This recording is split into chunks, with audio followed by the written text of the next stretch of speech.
Various stakeholders group to come together, plan, and implement initiatives in support of the basic education learning continuity plan. In this way, the school administration finds it easy to implement various programs, projects, and activities relative to our preparation for the opening of classes come October 5, 2020, via the various learning delivery modalities applicable to the context of every. Truly, members and officers of the General Parents and Teachers Association of Kawayan City Science and Technology High School have proven that unity and cooperation rolled into one is bayanihan in the new normal. Science and Technology High School. Para sa Sulit 2020. Handang Isip, Handang!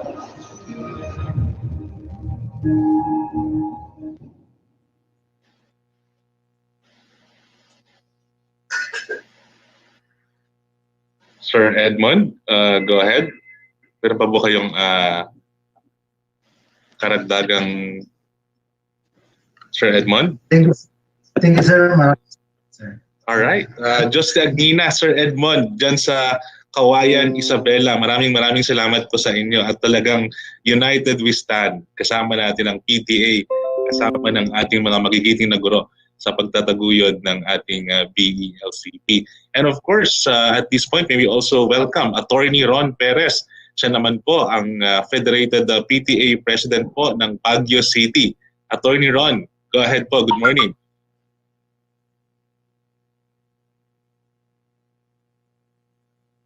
Attorney Ron?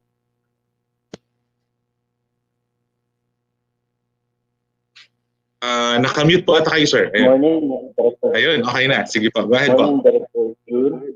Can you hear me perfectly well? Okay.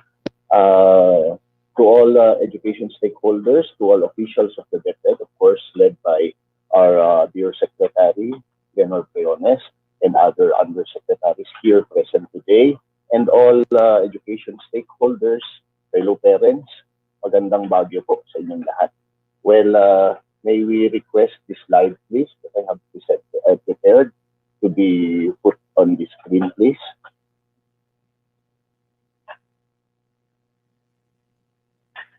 Director June.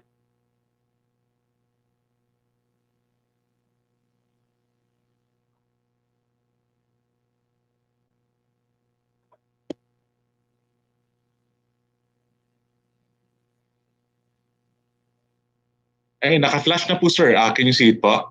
Yung first slide? I cannot see it. I'm sorry. Naka-flash na po yung first slide, sir. Opo. Okay. I'll use my own slide then. Yes. As you could see in the screen, we have our Parents Academy being pioneered by the Schools Division Office of Baguio City. As you see in your screen, this is the actual parent portal, and it is actually located on the site parentacademy.edtimes.com. And let us proceed to the next slide, please.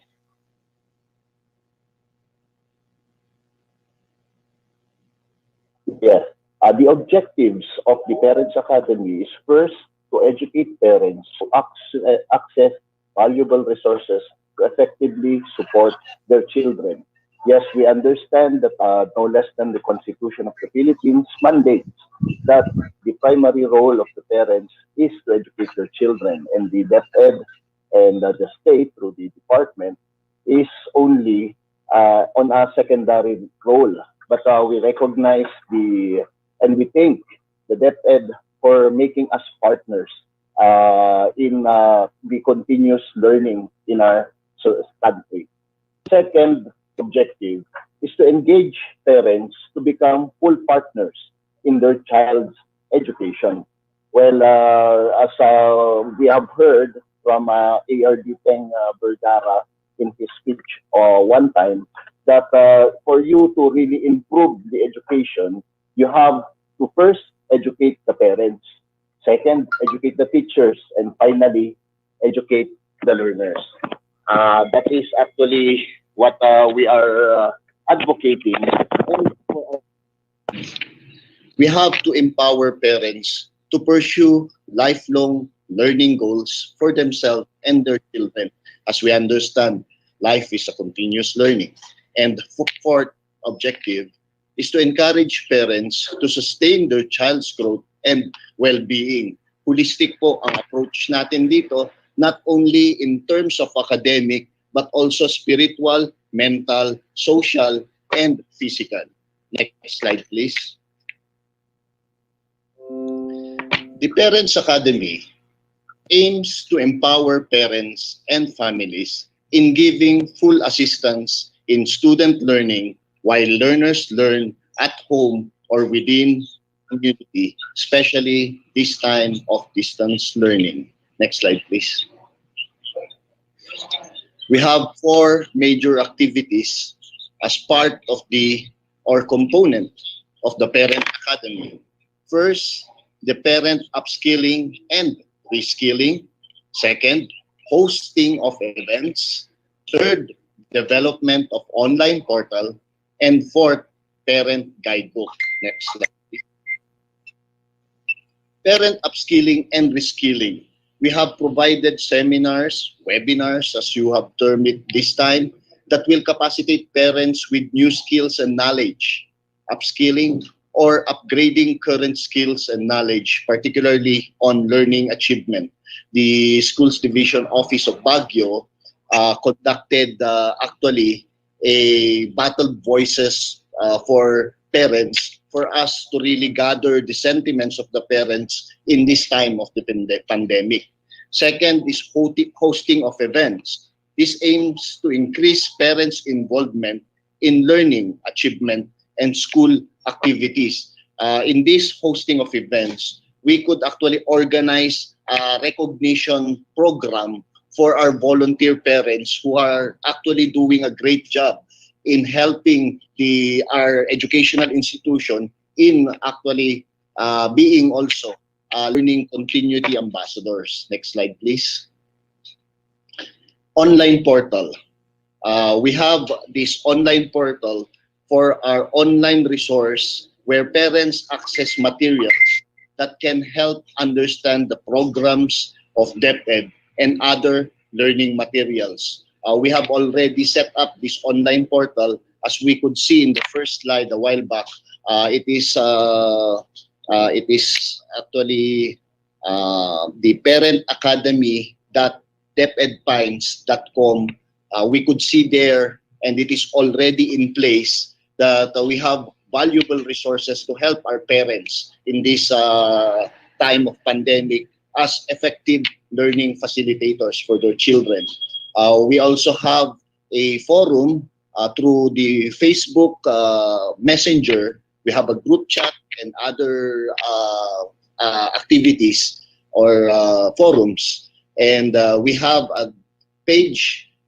The DepEd Cordilleran Parent Academy has a Facebook page where all parents of here in the Cordillera Administrative Region can access valuable resources and upgrade their skills. We also have the DepEd Pines Parent Academy, DepEd Pines, and it's already in place and it's very active and participated into by various parents in our locality.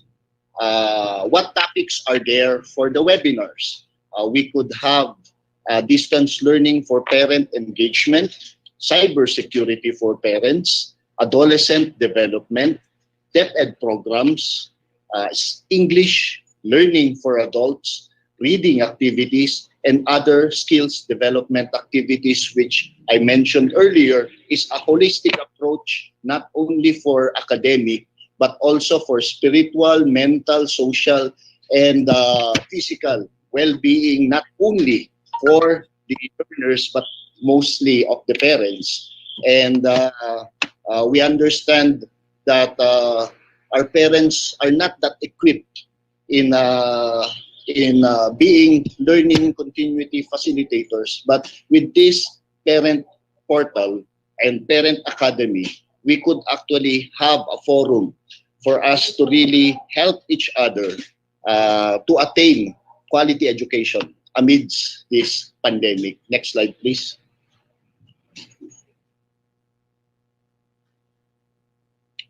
We actually had that pilot run of our modular type of learning.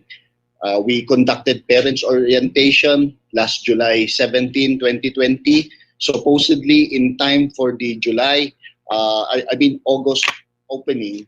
But fortunately, we have more time for us to really prepare for the grand opening come October 5. And we are actually ready as to that end. And as you could see, we were observing health protocols in conducting this parents orientation. Next slide, please. This was featured in the DepEd Philippines page, where the parents are working hand in hand with the school administrator and other partner agencies in delivering the modules for this modular type of learning. We have this was actually a bayanihan, and angkop na angkop po sa ating tema. Next slide, please. We have as a partner the Philippine Army, the 503rd Brigade, located within our within the Cordillera. We call this project Dear Army Project because it is a delivery and retrieval of modules. We partnered with the Army, and as far as with General Dayawen, when he actually made his speech, he was actually clearing out the notion of the children as far as the uniformed personnel are concerned. Alam mo, sa ating mga parents, minsan ginagamit na panakot sa ating mga anak na isusumbong sa military or sa police. With this endeavor, with this partnership that we're having, we could actually clear that negative notion of students as far as our uniformed personnel is concerned. They are helping with our continuous education, and the Army also are partners with the DepEd and the parents in the continuous learning. Next slide, please. This is the parent guidebook as one component of the Parent Academy, as Ma'am Soraya Faculo of the DepEd City Schools Division Office have made it as one of the component, and its title is Parenting Power Guidebook for First Teachers. This includes very rich resources where parents could really learn how to teach their children, and also nandito rin po yung mga kwento ng mga ating mga parents on how they were able to successfully teach their children despite this scenario on distance learning. And we could actually see here too how we could understand the modules para maintindihan po natin kung ano itong mga modules. Meron din pong explanation po rito at pong iba pa para lalo pong matulungan ang ating parents in educating their children. Next slide, please.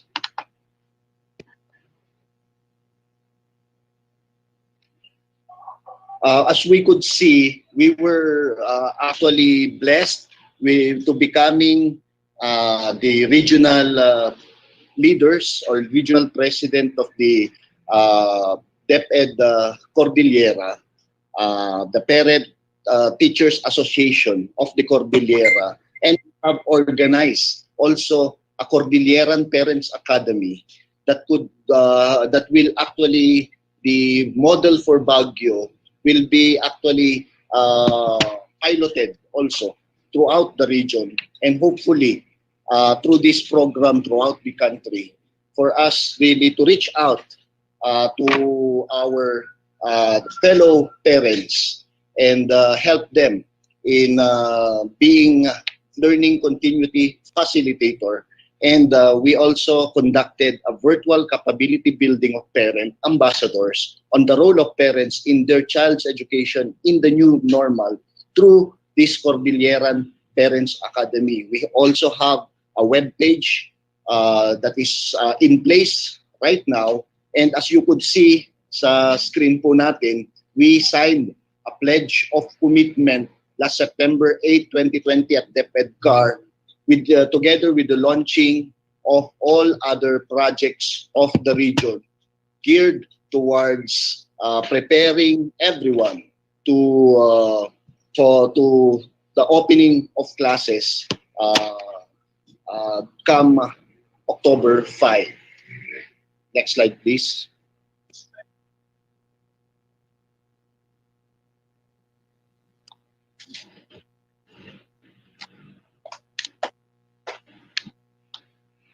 Well, we parents support the Handang Isip, Handa Bukas campaign of the department, and we remain as partner in the uplifting of the quality of education of our learners, and that the overall well-being and the continuous learning amidst the pandemic caused by COVID-19.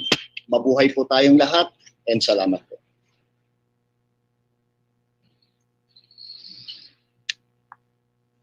Ayun, Josh Agnina, Attorney Ron Perez, ang FPTA President ng Baguio City.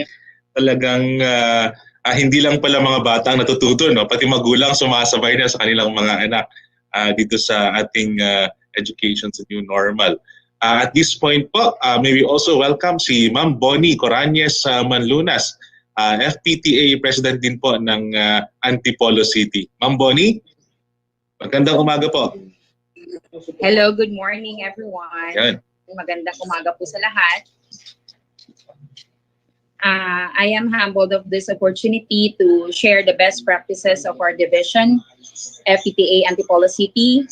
I would like to express my gratitude to our Regional Director, Dr. Willie Cabral, our SDS, Dr. Chris Diaz, our SJOD Chief, Dr. Jonathan Domingo, my school head, Dr. Rowena Season, and my FPTA family who are all joining right now in Facebook Live. Hello to everyone.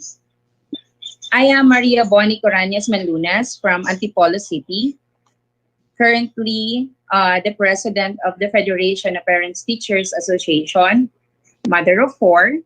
I have a grade 12, grade 10, grade 8, and grade 4. When my eldest child started her elementary schooling, I became active in the GPTA. It is always in my heart to help and serve. That is why I accepted the challenge to lead in the school as GPTA president.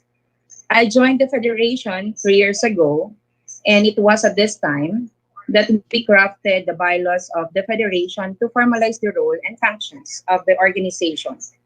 We clarified the purpose of the FPTA, or the Parents Teachers Association. As you see in your screen, our primary purpose, next slide please, is to serve as forum for the discussion of issues and their solutions related to the total school programs, projects, and activities, and to ensure the full cooperation of the parents. The federation also aims at providing mechanism for proper coordination among each member. And finally, to provide assistance and support to the school's community of Antipolo City within the boundaries of DepEd Order number 54, series of 2009. At the onset of the pandemic, the federation, through the the GPTA officers, has worked closely with our school's division office headed by our SDS, Dr. Chris Diaz, and with our individual schools. We participated in the school-based planning, providing the perspective of the parents. We participated as well in the crafting of the LCP in order to have a general idea of what will be adopted by the school during the pandemic. We did not stop with that. We also participated in the pilot testing and actual distribution of SLMs, or the self-learning modules, and we will continue to do so as many of the schools are yet to distribute their self-learning modules. Our committed GPTA officers joined the fields during the pilot testing and on the actual distribution of the self-learning modules. We help in delivering the SLMs to the CTO and barangays or the different assigned learning kiosks. We really have to strengthen the relationship and partnership of the parents and the schools, especially at this time, in support of the DepEd's goal that no learners are left behind. As our FPTA motto says, FPTA never stops. We make sure that the FPTA is always available in every activities and programs of the division. At this slide, when the ECQ was first declared, many of our GPTAs are yet to execute their projects. So we found it more relevant to divert the funds to purchase the much-needed duplication machines that our schools produce for the reproduction of learning materials. For example, in my school, in San Jose National High School, we purchased 2 Riso machines, and we also ordered photocopying machine that is yet to be delivered. Other schools opted to support the repair of their machines or purchase a new one.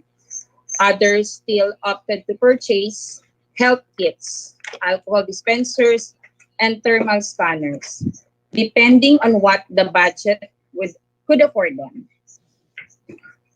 FPTA do not stop. We do not stop with the purchases. We also provided webinars for parents.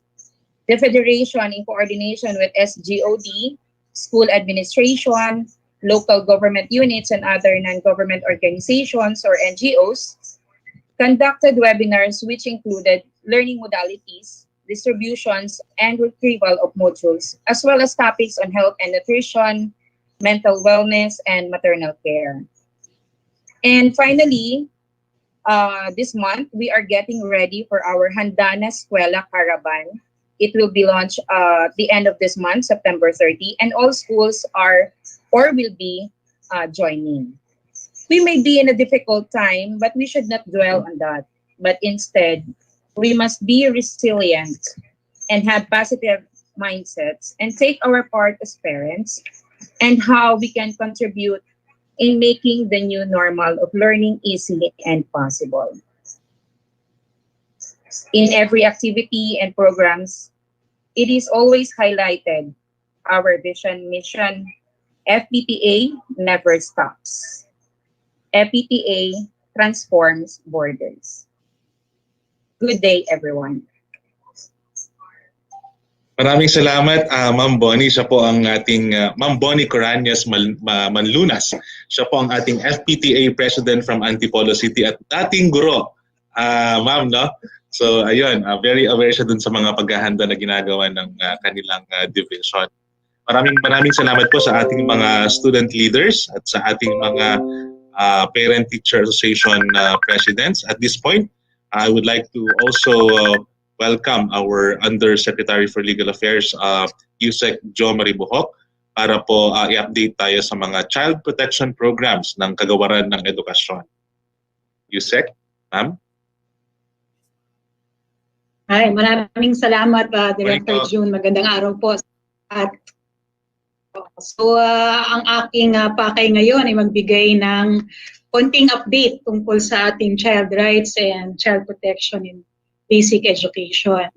Ang DepEd po sa magitan po ng Legal Affairs, kasama ang iba pang mga opisina sa DepEd, ang namumuno sa pagtaguyod ng child protection program ng DepEd.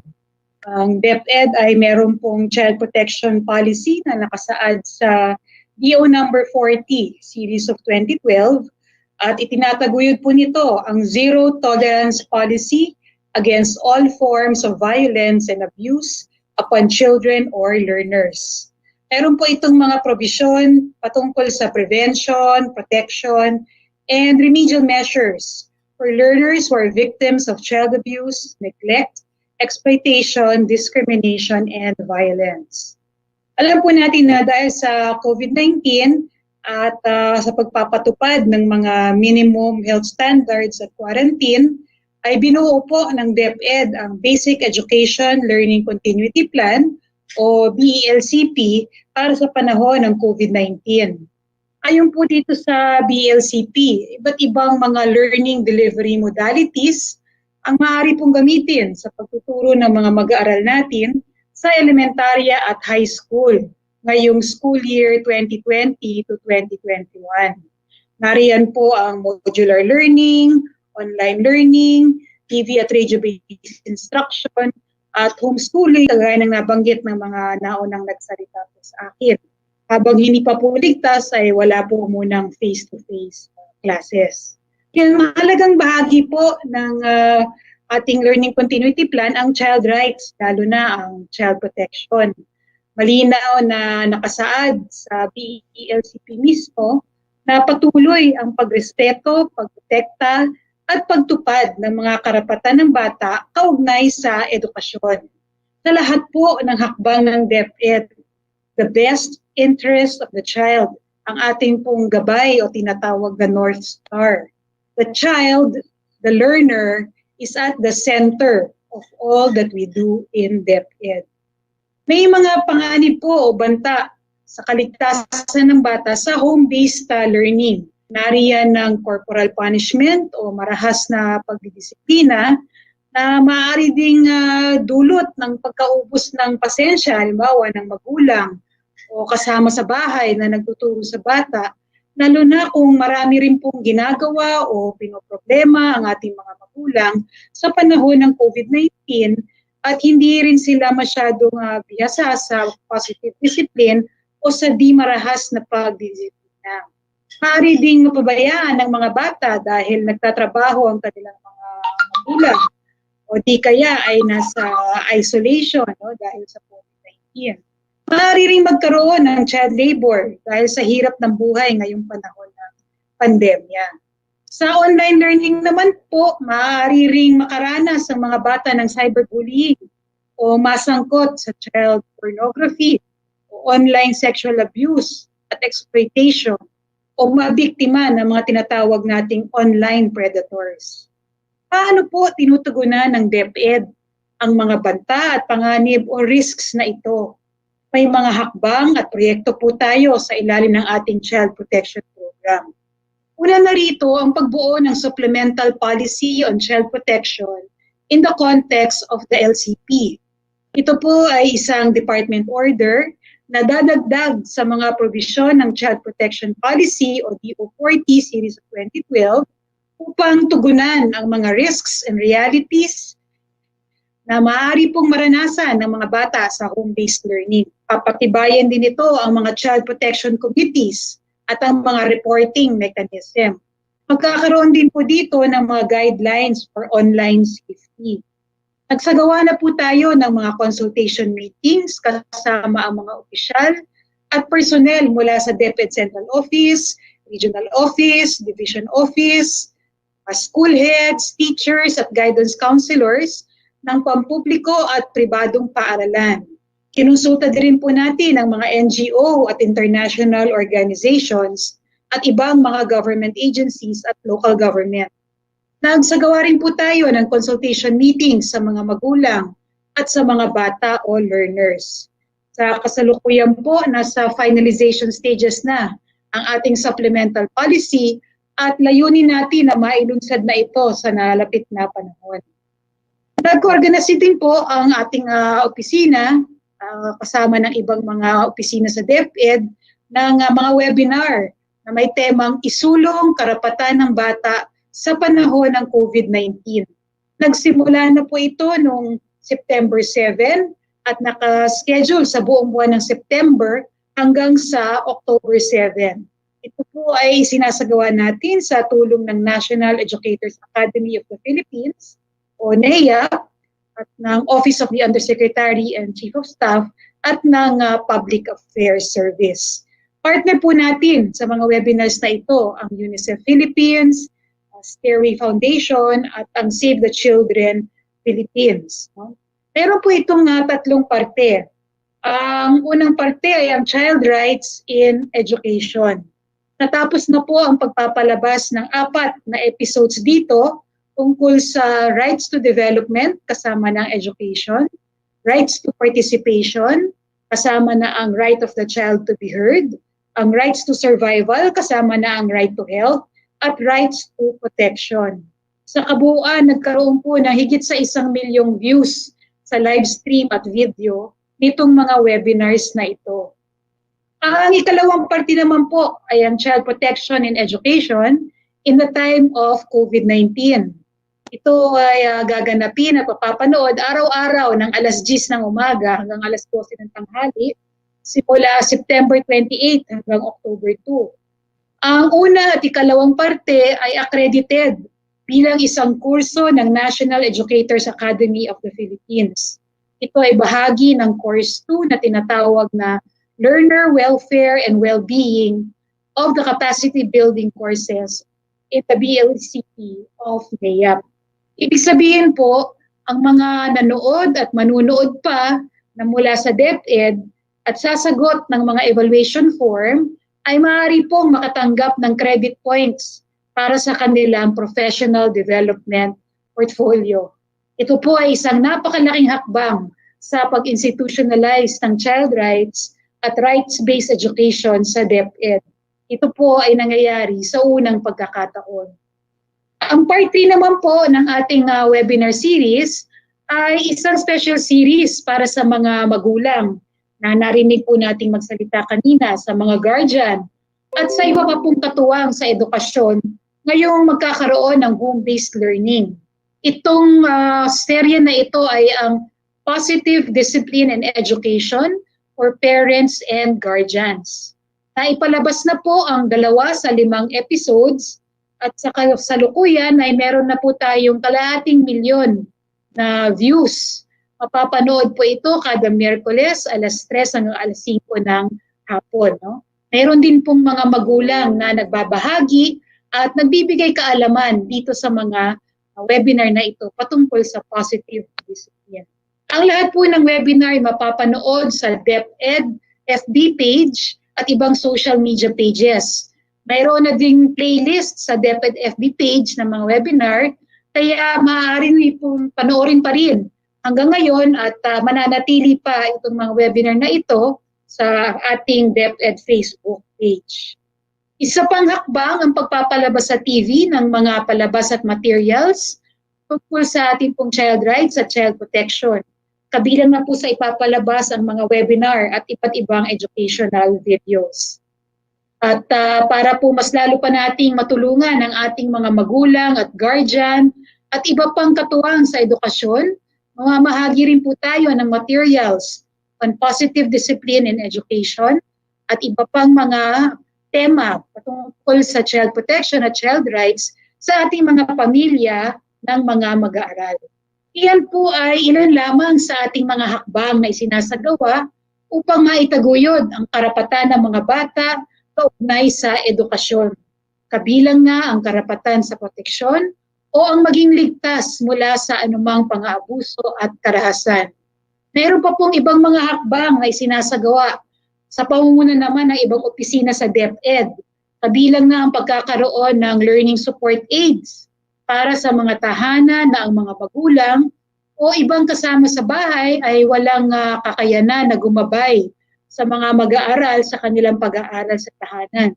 Bahagi rin po ang child protection sa isinasagawang parents orientation. Ayun po, no, habang tayo ay nagkakaroon nitong ating press briefing, ay meron din pong parents orientation na nagaganap. Bahagi po doon ng child protection at bahagi rin ng child protection sa Parents Handbook, no, na isinagawa ng Curriculum and Instruction Strategy. Tandaan po natin, every child, no matter how young or small, is not half a person, but a whole person with dignity and rights that we as a whole society should respect, protect, and fulfill. Ang mga bata po ay nananatiling mga bata sa panahon ng COVID-19. Nananatili din po ang kanilang mga karapatan bilang mga bata. Sama-sama po tayo in the true spirit of bayanihan. Itaguyod natin ang mga karapatang ito ng mga bata. Lalanin po natin, minsan lang po sila magiging bata. Maraming salamat po at magandang umaga po sa ating lahat. Ayun, maraming salamat Undersecretary Josephine Maribohok. Siya po ang ating Undersecretary for Legal Affairs. Maraming salamat, ma'am. And at this point, maybe also acknowledge the presence of Director Leila Ariola ng Bureau of Learning Delivery. And we have here, monitoring us as well is staff po ni Congressman Roman Romulo. And at this juncture, before we proceed po sa mga presentation, I would like to acknowledge po ang presence ng ating ina ng kagawaran ng edukasyon, Kalihim Leonor Magtolis Briones, upang magbigay ng kanyang pambungad na pananalita at updates tungkol sa ating enrollment. Ma'am, magandang umaga po. Secretary?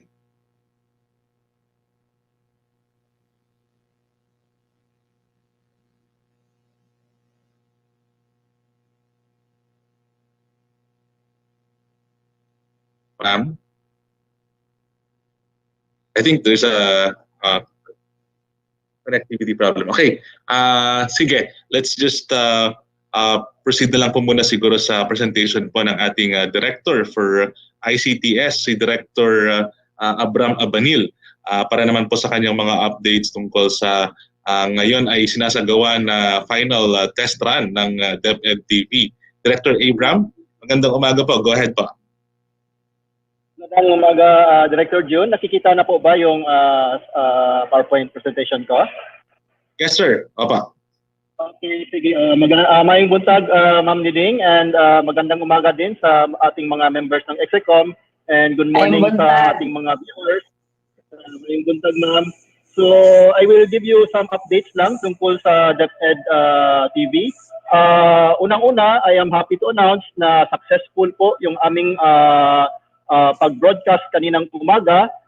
So from September 21 today up to Friday sa September 25 nag-dry run po kami ng 26 episodes corresponding to actually ng isang araw of TV episodes that we will be airing on October 5. Importante itong dry run para mapag-practicean namin yung mga procedures, mga logistical procedures na kailangan namin gagawin para araw-araw makapag-broadcast tayo ng 26 to 27 episodes amounting to 130 episodes per week this coming October 5 to December 31. So pagdating ng October 5, you can expect na magkakaroon tayo ng 130 episodes per week of TV lectures na lalabas sa ating mga major channels. No? Ito ay para lang sa mga major subjects. Hindi pa namin kaya sa kasalukuyan ma-produce ng mga episodes para sa lahat ng subjects. Pero pagdating ng January 2021, if not earlier, we expect na kakayanin na namin mag-produce ng mga 220 episodes per week covering all the subject areas in the most essential learning competencies. Aside from that, i-dub din namin yung mga episodes namin, especially yung mga kinder to grade 3 na mga episodes, i-dub namin to sa mga local languages. Sa ngayon, ang magagawa pa lang namin is English sa Filipino. Pero pagdating ng January, maglalabas na rin kami ng mga episodes that are in Cebuano, in Ilocano, in Kapampangan, and other major dialects in the country. Ngayon, ito yung program grid natin for the 130 episodes that will be shown in starting October 5 for the major subjects. Magsisimula yung araw sa 7:30, ipapalabas natin yung mga lessons ng ALS. Pagdating ng 8 o'clock, palabas natin yung lessons ng kinder. Saka pagdating ng 8:25, yung mga grade 1 and so on. Hanggang pagdating ng 4:45, ito naman lalabas natin yung mga pelikula para sa senior high school. So, pagdating ng 6:50 naman, maglalabas din kami ng mga episodes para sa professional development ng ating mga teachers, saka para mga episodes din directed towards yung pag-orient sa ating mga magulang kung paano iharap yung pag-aaral ng kanilang mga anak dito sa situations natin ngayon. Ngayon, ito yung mga partner channels natin that have where we are already airing yung dry run, no? So sa ngayon, nag-i-air na yung ating mga programs sa IBC 13, sa Solar TV, sa Signal TV, saka sa GSAT. Aside from that, we are also working to out the technical details para ma-air din natin yung mga programs natin sa PTV4, sa Planet Cable, sa mga members ng Philippine Cable and Telecommunications Association, sa Gracia Satellite TV, sa Mabuhay Pilipinas TV, saka sa GMA. So marami po tayong mga partner channels na tutulong sa atin para ma-broadcast ang ating mga episodes sa DepEd TV. Ngayon, siguro nagtataka kayo kung paano namin nagagawa tong 130 episodes per week kasi this is actually unprecedented. Papasok tayo sa Guinness Book of Records pag nagawa natin ito. So ganito yung pamaraan namin. Unang-una, meron na kaming na-train na 107 teacher broadcasters nationwide, no?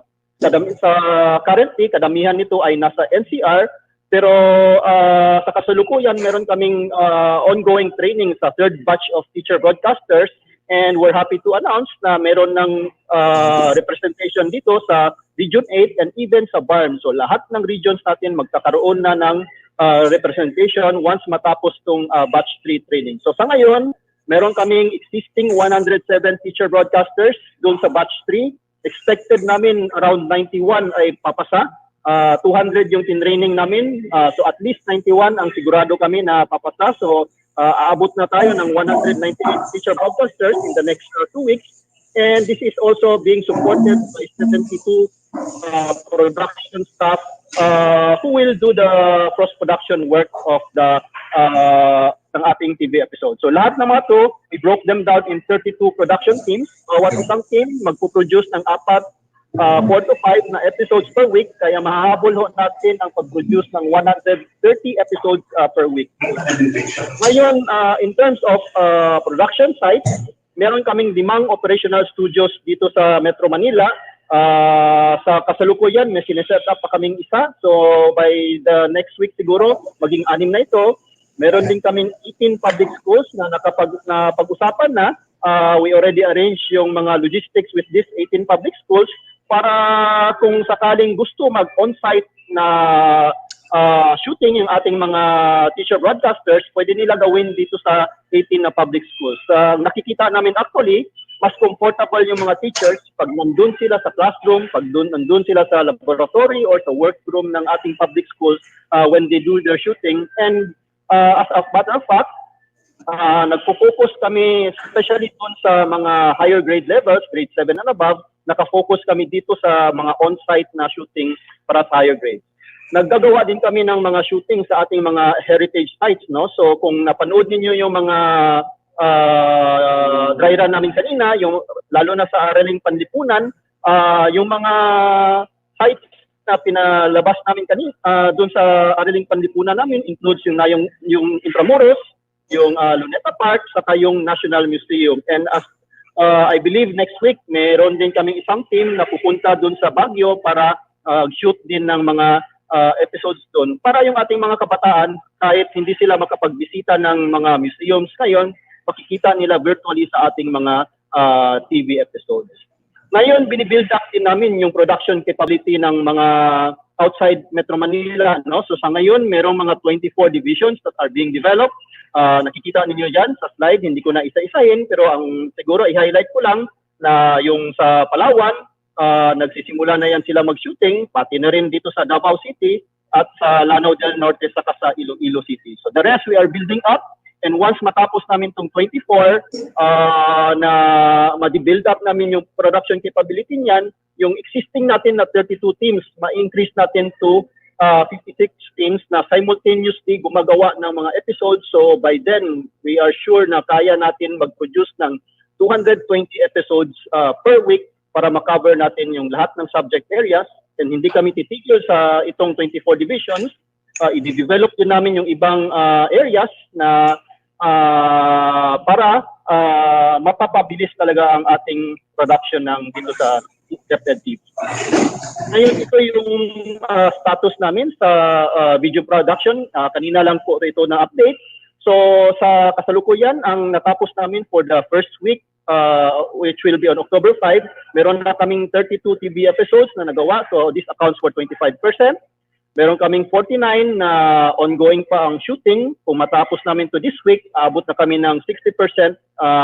And then we will continue the rest of the production next week para mahabol namin yung sa October 5 na 130 episodes at mapasok naman tayo sa Guinness Book of Records at mabibigyan natin yung ating mga kabataan ng magagandang episodes na mapanood nila habang nasa loob sila ng sarili nilang bahay. So with that, maraming salamat. Ito po yung DepEd TV. Ito ay pinaghirapan po ng ating mga teachers para gawin. At ito po ay pinagtutulungan ng lahat ng mga regions dito sa Department of Education. Ito ay isang malaking example talaga ng bayanihan, pagtulong-tulong from the different areas in our country. So maraming salamat ulit sa inyong lahat. Ayun, maraming salamat. That's Director Abraham Abanil ng ating ICTS. Nagbigay sa atin ng update tungkol sa very successful testing ngayon ng DepEd TV. So at this juncture, may we acknowledge the presence of the Honorable Secretary of the Department of Education, Secretary Leonor Magtolis Briones. Ma'am, magandang umaga po. Magandang umaga sa lahat. Napakagandang episode itong ating press conference ngayong umaga kasi as we go nearer and nearer, as we approach the opening of the school year on October 5, paganda ng paganda ang balita. 14 days na lamang ang natitira para tayo nagbibilang para sa Pasko. Pero ang ganda naman ng mga balita na naririnig natin at sinishare sa inyo na kasama sa pag-prepare para sa opening ng school year 2021. As usual, mag-umpisa ako sa enrollment data dahil interesante ito para sa mga parents, magulang at saka sa general public.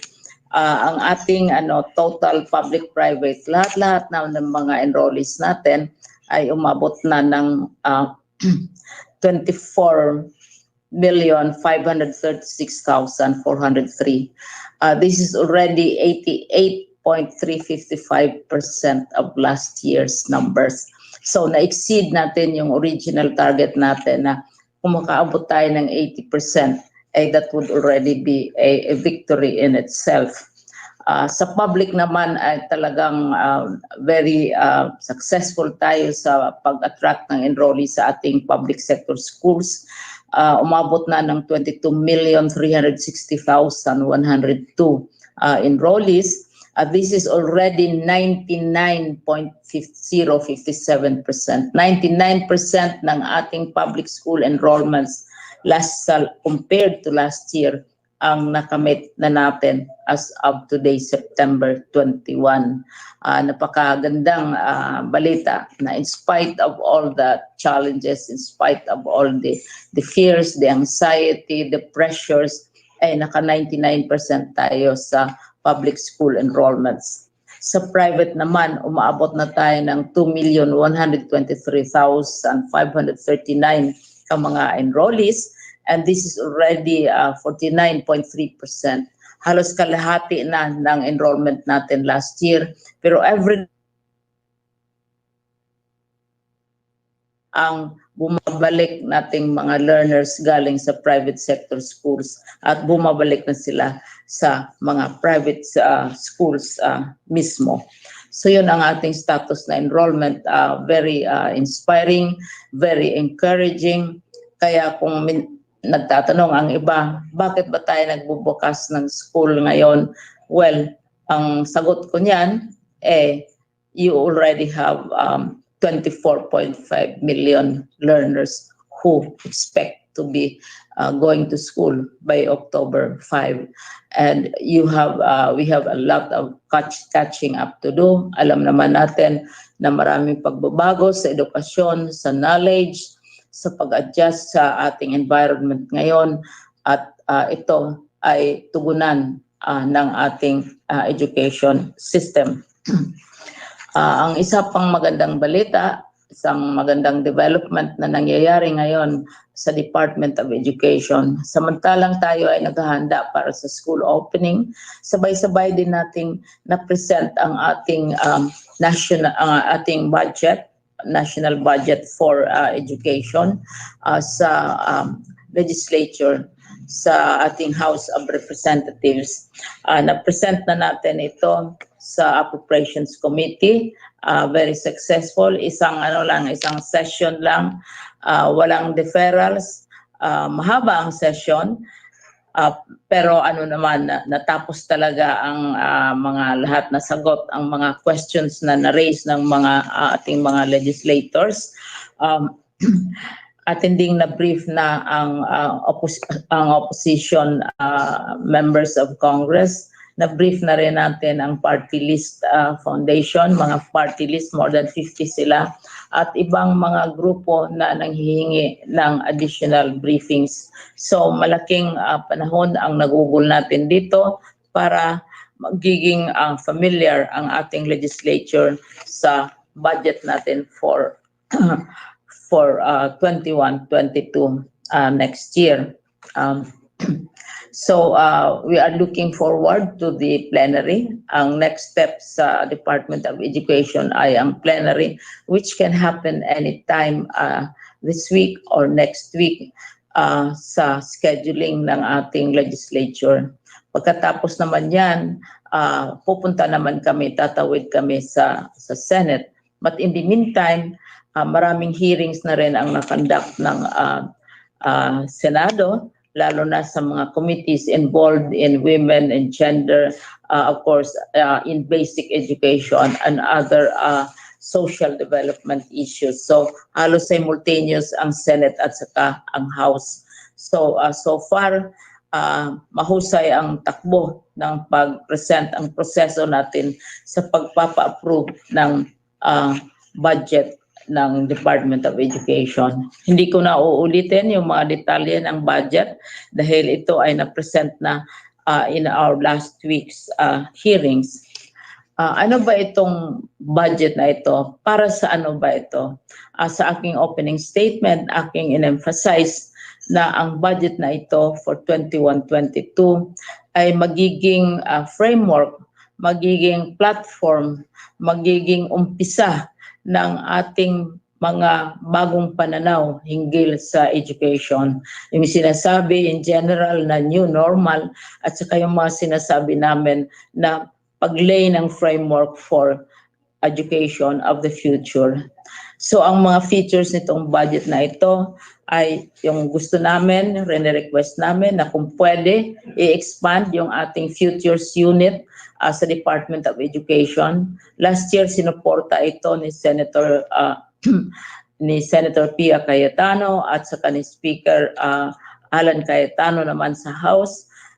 Gusto namin, nag-request kami na kung pwedeng i-expand further dahil kailangan mayroon tayong ideya, hindi lamang within 1 year or 2 years, but as far ahead as we can kung anong magiging itsura, anong magiging future ng education.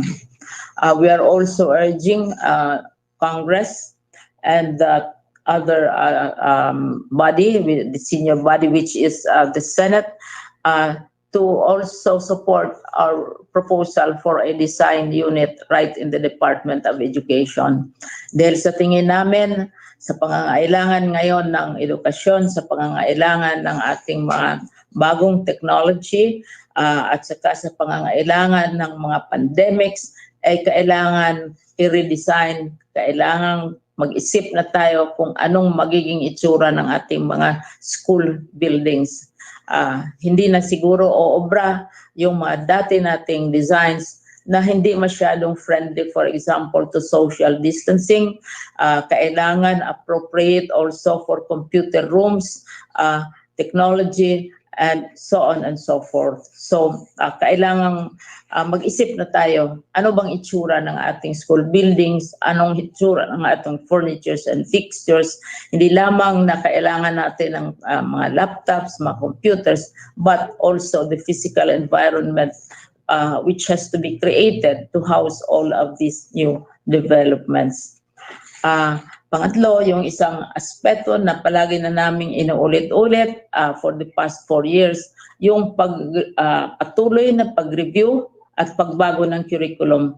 Hindi ko na hahabaan ito dahil alam ninyo na ang ating 15,000 learning requirements natin ay na-reduce na to 5,000 to the most essential, dahil kung data ang kailangan ng mga bata, makukuha nila ito sa ibang mga sources, mga facts, etc., mga numbers, pero yung capacity for critical thinking, for creativity, for cooperation, and for commitment to the country and to the community ay kailangan yun ang bigyan ng emphasis. Also, may maganda tayong balita dahil marami tayong feedback na natatanggap na kailangan bigyan ng emphasis, ng diin ang sports.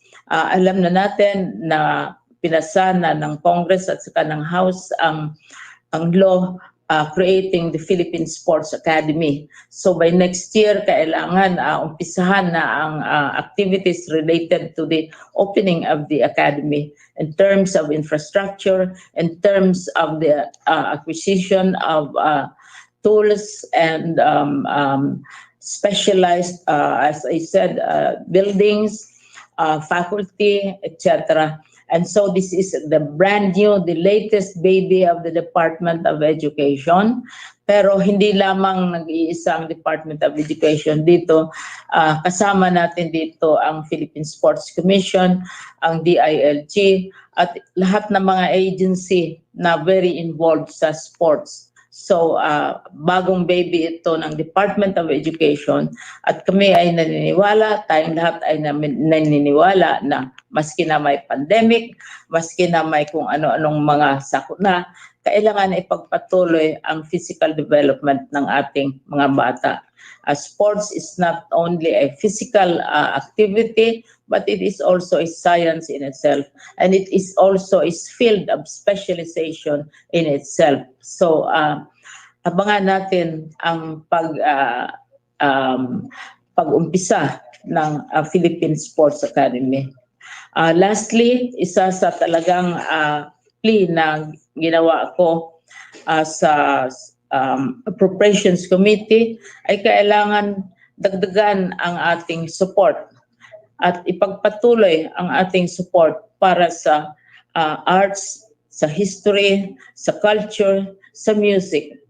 Hindi natin ito iiwanan even as we are thinking of expanding our capacities in the field of technology, of science, etc. But we should not forget the arts.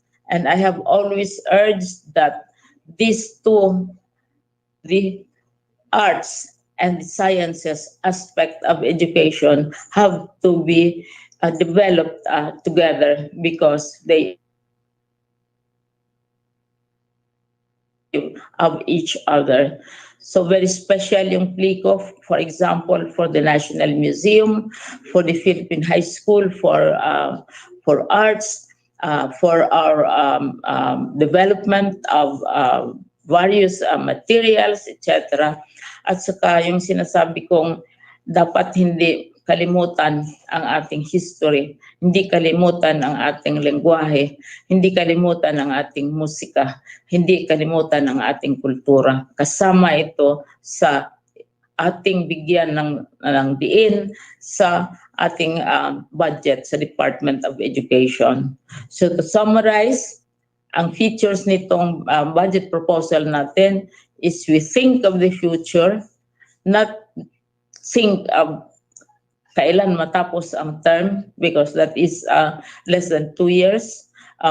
Pero ano yung future ng education, anong itsura, anong kailangang skills, anong kailangang values ng ating mga bata to be able to face the future.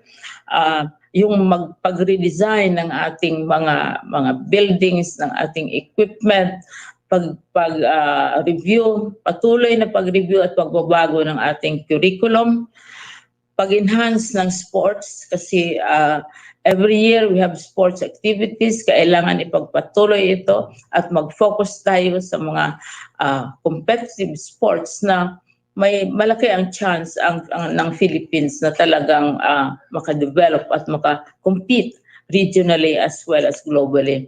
And finally, continued support for the arts, for history, for literature, so that we will be aware all the time that one, we are human and we are not robots, and secondly, that we are Filipinos. So, yan ang ating sa budget.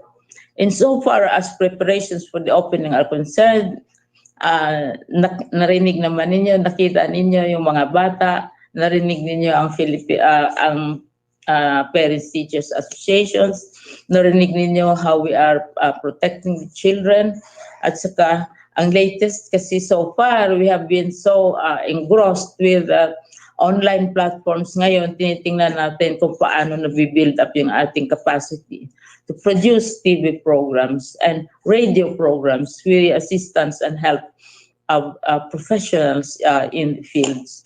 So, ang tanong na hindi na tinatanong, handa ba tayo?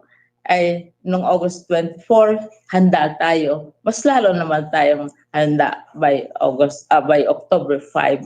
At ito ay celebration. Ito ay a declaration of victory, a declaration of continuity of education, whatever challenges we are facing. Education will continue, our children will continue learning, our parents will continue supporting us, our government, our teachers, all of us are involved in this effort, and this will be the biggest victory of all at this time of the pandemic. Thank you. Ayan, maraming salamat po sa ating kalihim sa kanyang updates. Indeed, no, united we stand, divided we fall. Kailangan nagkakaisa para sa in less than 14 days, ma'am, no, magbubukas na yung ating mga pampublikong paaralan. Yes. Hopefully, and we are hoping na sasabay naman sa approval ng plenary sa House of Representatives ng ating budget. Tapos susunod naman ang Senado. So itong lahat na ito ay sabay-sabay. Thank you. Yes, ma'am. So ayun, maraming salamat po, ma'am. At this point po, we will start to entertain po yung mga katanungan po ng ating mga kasamahan sa media, ma'am. Ang una pong magtatanong ay si AC Nichols po ng CNN Philippines. AC, good morning. Go ahead.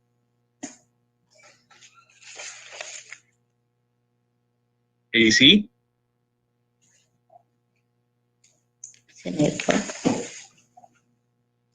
Okay, siguro we can proceed to Claudette Siriaco ng Business Mirror. Claudette? AC here. AC. Sir, si AC. Yeah, okay. Go ahead, AC. Okay. Yeah.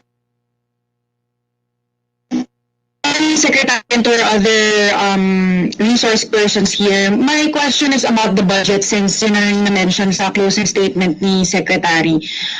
You mentioned that you're looking forward to it, but I monitored the budget hearing in the House of Representatives. Yung mga sinabi ni Representative Marcoleta. He even said na baka daw sa plenary i-block niya yung budget nyo defend its budget because it's the most chaotic agency daw. Can I get a reaction on that? Yung lahat na questions na raised during the Appropriations Committee hearing were answered. Kaya nga dineclare ng Appropriations Committee na tapos na ang hearing sa budget. Kasi kung mayroong dissatisfaction, usually i-defer yan. Kung minsan 2 or 3 more sessions with the Appropriations Committee.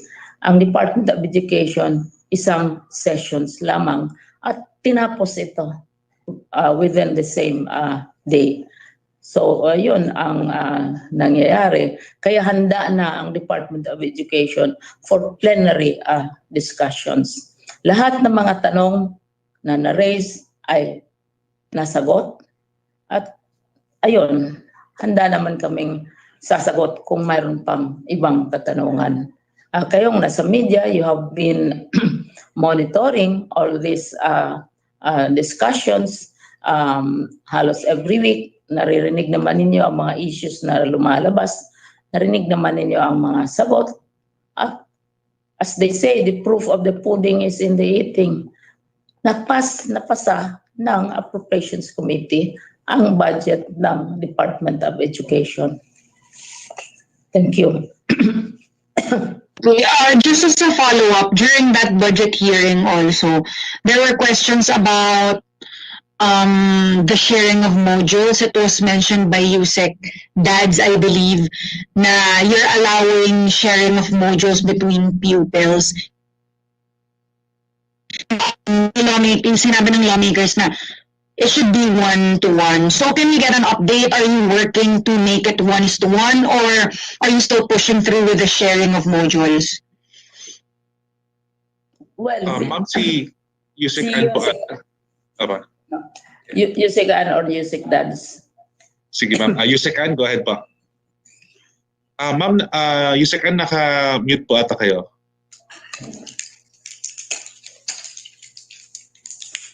Naka-mute kayo, ma'am? Ayun. May problema ata sa audio.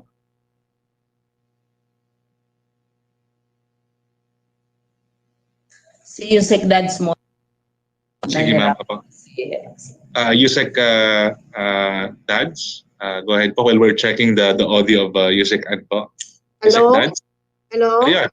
Okay na ma'am, go ahead po. Sige okay po. na, okay, very good. Ma'am, with your permission and with all the executive committee members here, let me explain yung nangyari sa budget hearing. For the first quarter, inalaw natin na gamitin ng mga eskwelahan ang kanilang MOE. And with that, we are able to produce almost 1:1 modules. That is for the first quarter. For the second quarter, we have downloaded the funds for the purpose. And we are also anticipating a 1:1 module for our students. Doon po sa nag-signify na kailangan nila ng modules.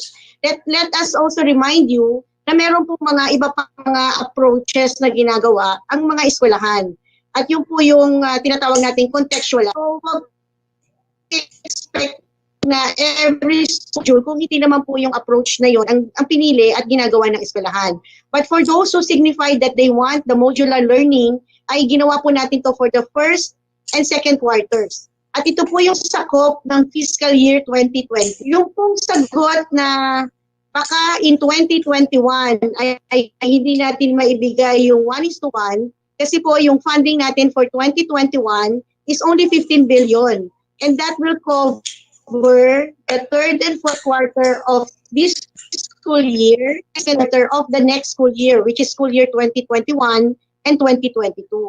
So yung sagot po natin na yung 1:1, pwede pa ba natin gawin in the next quarters, which is third and fourth quarter, and the next school year, yung po yung sinagot namin na maaaring magawa na tayo ng ibang approach dahil we will be needing more or less about 35 billion to 40 billion to cover the third and fourth quarter of this school year and the first and second quarter of the next school year. So we are referring to the budget hearing, which is the 2021 budget requirement. At yun po yung amin pong sinagot na kailangan namin na mag-adjust or depende so kung ano ang ma-approve na budget para sa DepEd in the coming school year. Ito 2020, ginawa na po namin ng paraan. Nag-realign, nag-reprioritize, naggawa po tayo ng authority for them to use their own funds. there is also the Special Education Fund at marami po sa ating LGU ang tumulong.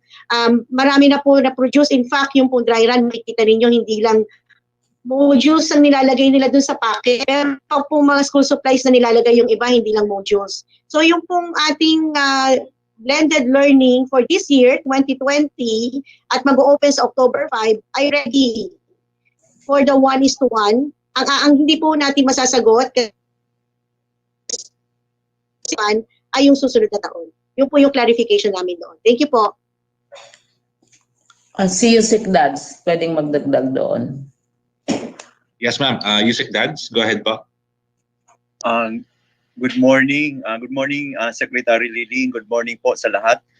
Katulad po na nabanggit ni Yusek Ann, sa first quarter, mas marami po yung 1:1 yung inihanda para sa mga gagamit ng printed self-learning modules.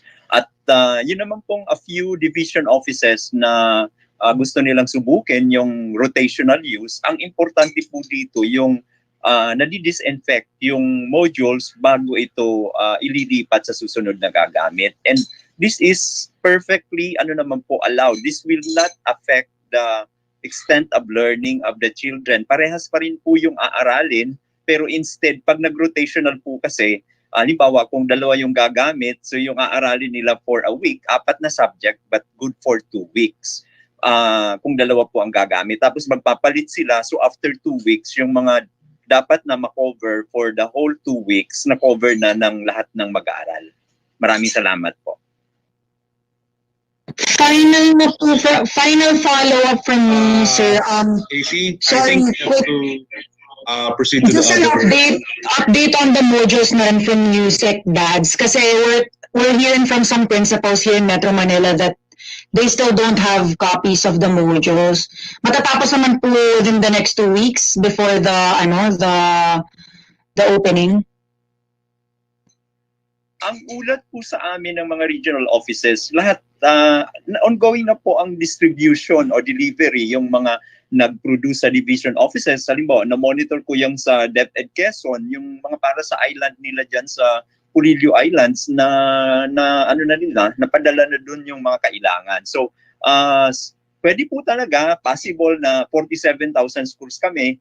Pag maghahanap tayo kung sino yung wala pa, mayroon pa talaga kasi pa naman, 2 weeks to go. Pero ang lahat po ng ulat ay on track sila sa schedule, although may a few percentage pa na nagmo-monitor naman po tayo. Bukas po malalaman namin kung gaano yung progress between last week and this week. So makikita po natin yan bukas. Magbibigay po ulit ng update ng readiness yung mga regional offices sa tanggapan ng aming planning office.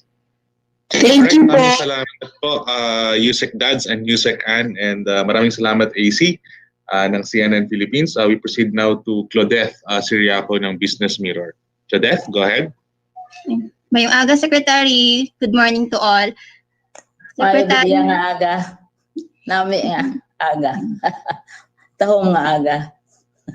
Yes, it's a beautiful morning. Yes.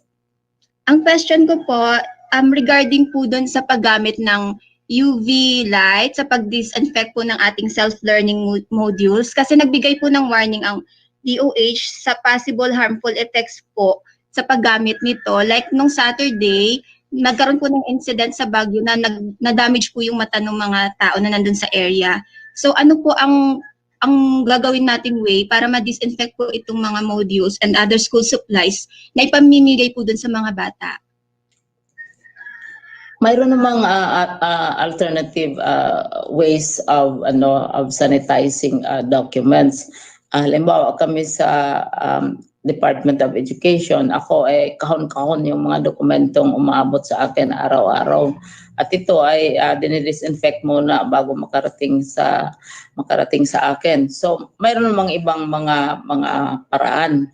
At saka sa contact tracing namin sa mga incidents, halimbawa sa Department of Education, hindi natin masasabi na nanggagaling sa modules.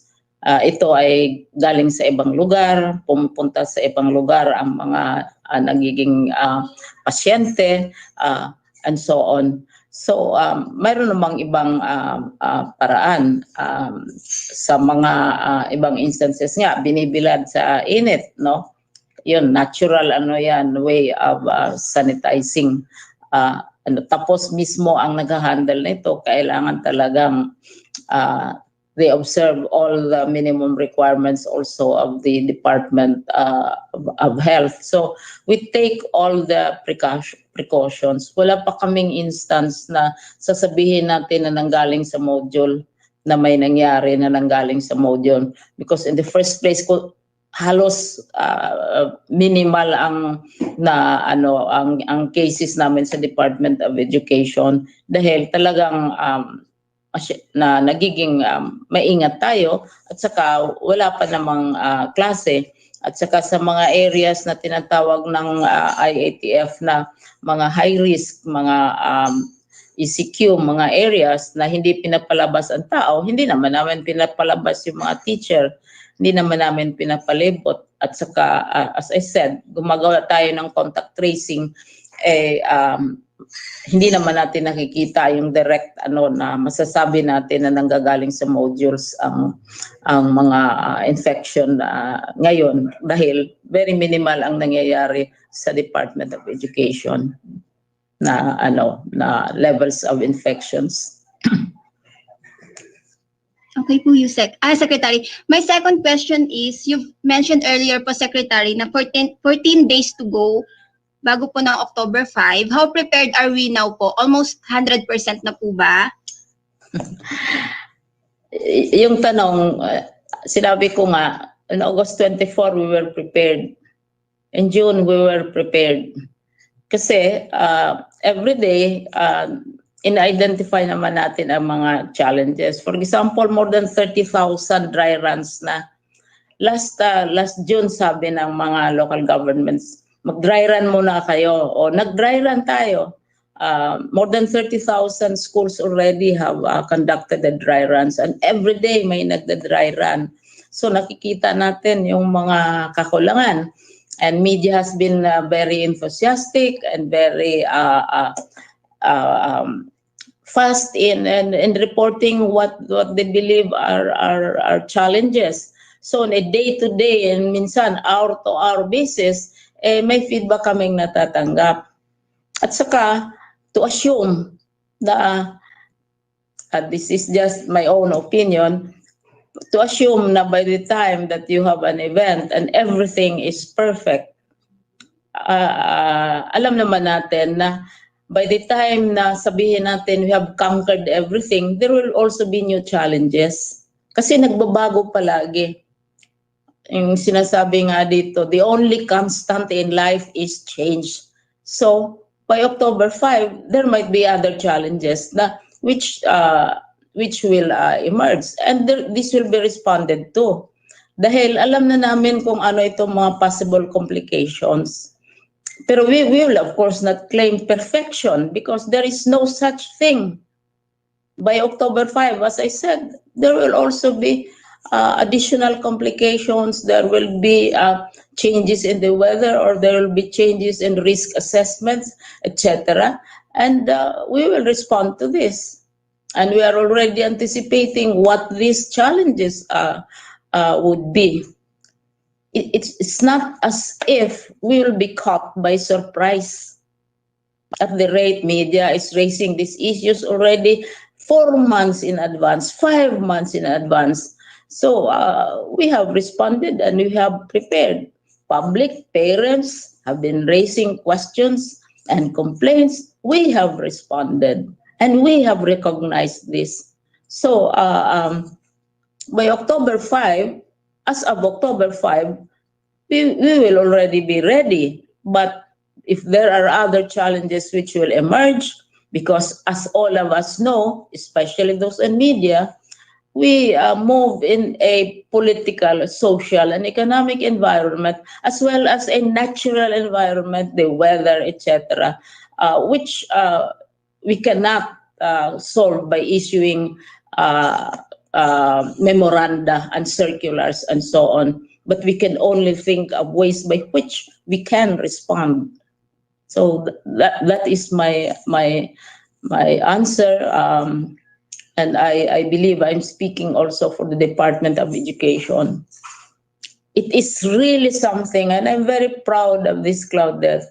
And in matter in less than 6 months, you overhaul practically the entire educational system. You change the curriculum. You change the methods of education, of learning delivery in a matter of months, even as we are surrounded by criticisms and skepticisms and cynicism. To be able to do that, to be able to respond positively is already a signal of the capacity of the department and of Philippine society, of parents, of teachers, of all of you, to be able to look and to see what might happen and how we might react to this. Thank you, Claudette. Thank you, Secretary. God bless po. Hindi ako gabesday. Thank you so much, ma'am, and thank you so much, Claudette, of Business Hindi ako Mirror. general. Ang susunod, ma'am, ay si Ina Hernando ng Manila Bulletin. Ina, go ahead. Hello, good morning, everyone. Good morning, Secretary. This is for Hi, Secretary hi. Briones. Hello po. Hi, Ma'am, Mother as you Ina. observe the... Hello po. Kasi, As you observe the 48... I take her question seriously because she's a mother and she has children in school. Okay po. This is my question, ma'am. As you observe the 48th anniversary of Martial Law Declaration today, kindly give us an update on the teaching of martial law in the curriculum, especially now that we have reduced our K-12 curriculum into the most essential learning competencies. That's a really nice, an excellent question. So I'll ask Dads, who is in charge of curriculum, to give us an update insofar as these issues. Kasi mga 4 years na yan, every year, of course, especially in relation to the budget, tinatanong yan. Dads? Yusek Dads? Actually, I'm not very good in memorizing what is in our most essential learning competencies, but I'm very sure the very critical and foundational competencies are covered. And as to the issue of the way martial law is being covered in the curriculum, I know that the ongoing curriculum review has been able to address this, and as it is.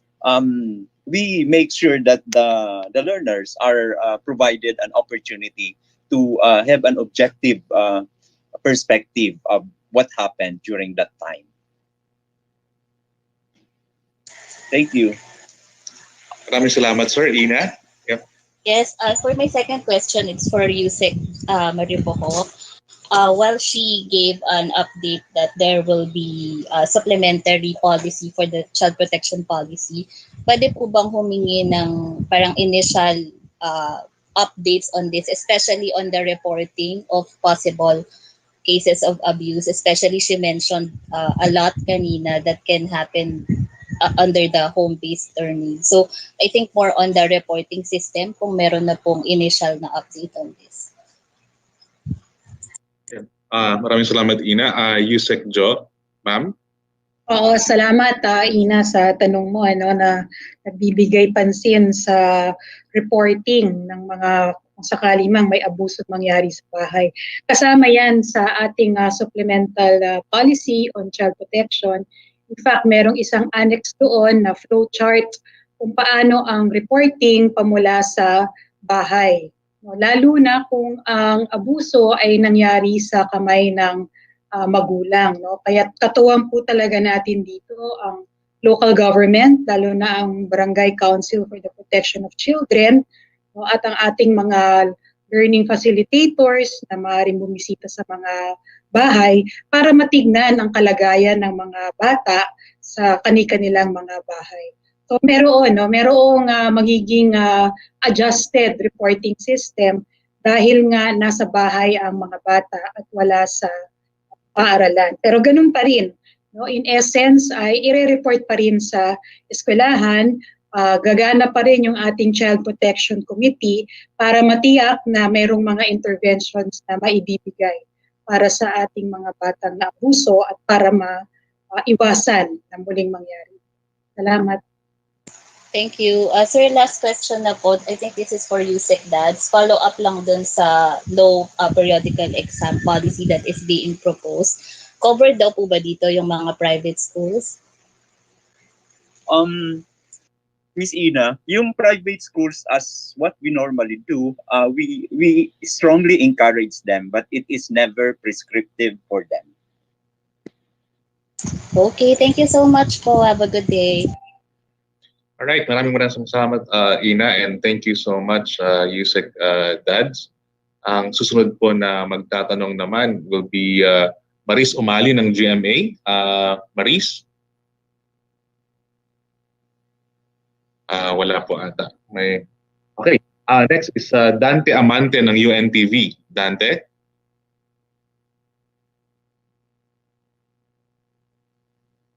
Good afternoon, Dante. I think there's connectivity problem. Maris, go ahead. Maris Umali ng GMA.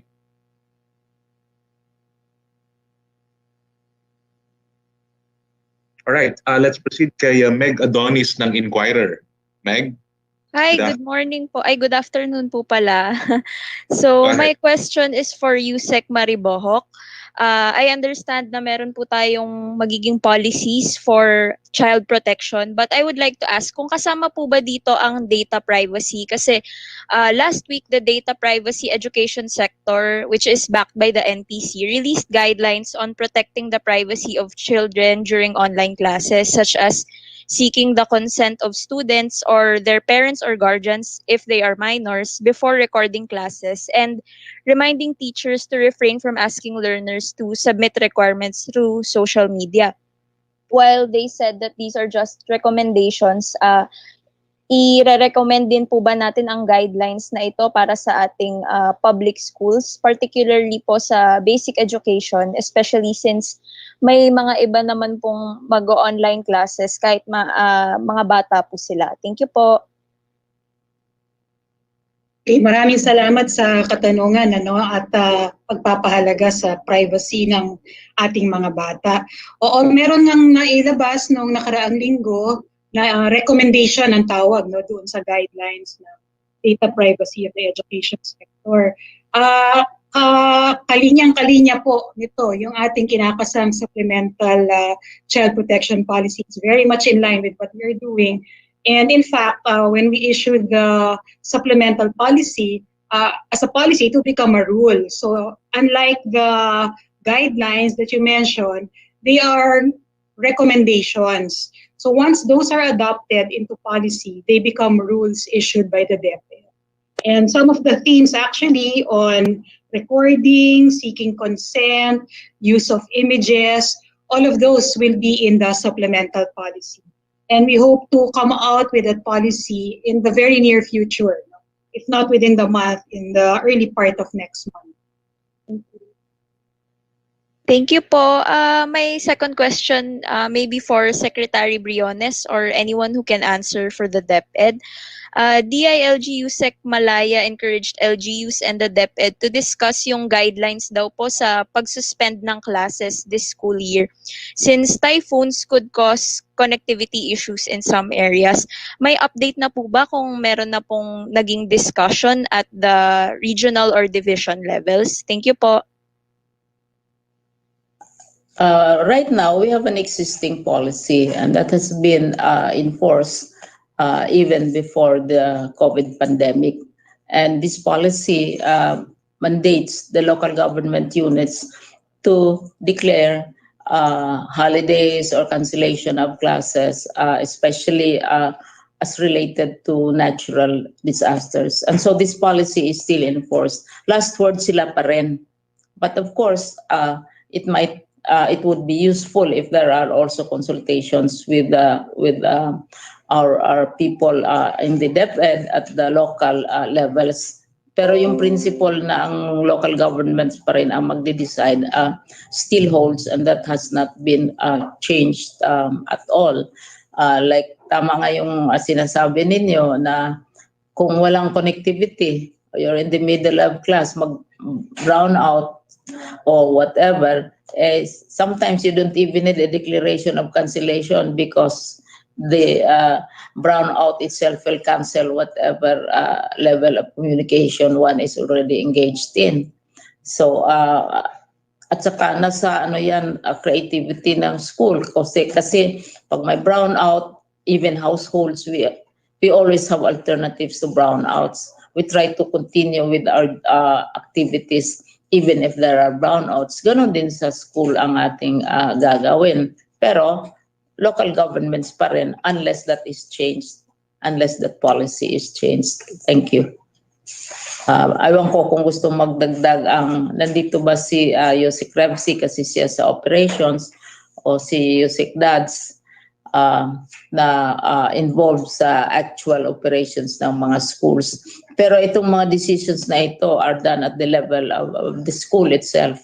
Kasi ang halimbawa yung mga natural disasters, hindi naman buong bansa apektado. It would be in localized places na sila mismo nakakaalam yung extent ng danger, ng risk, o the extent to which the conduct of classes are affected.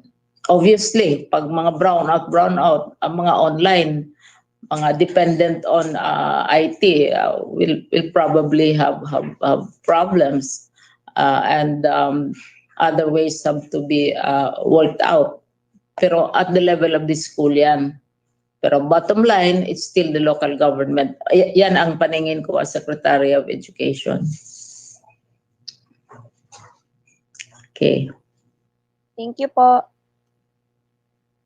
Maraming salamat, Meg Gadonis. Ma'am, babasahin ko lang yung mga katanungan ni Maris Umali ng GMA po. Una-una, tanong po niya dito, previously na-mention po yung pag-cancel muna sa mga periodical exam to prevent distance cheating. May we know the other specific measures to also prevent distance cheating daw po? I think Yusek Dads.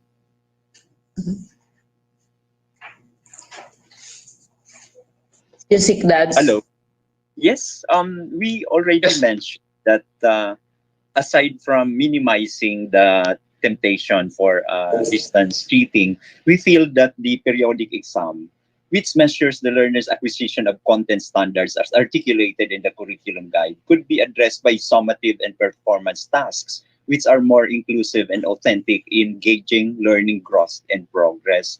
Unlike periodic exam, which is based on a pen and paper examination, this summative and performance tasks could be delivered in various ways. Though we acknowledge the importance of periodic tests as a gauge of student learning, the current conditions necessitate us to become more creative and flexible in implementing summative assessment scheme without sacrificing assessment credibility.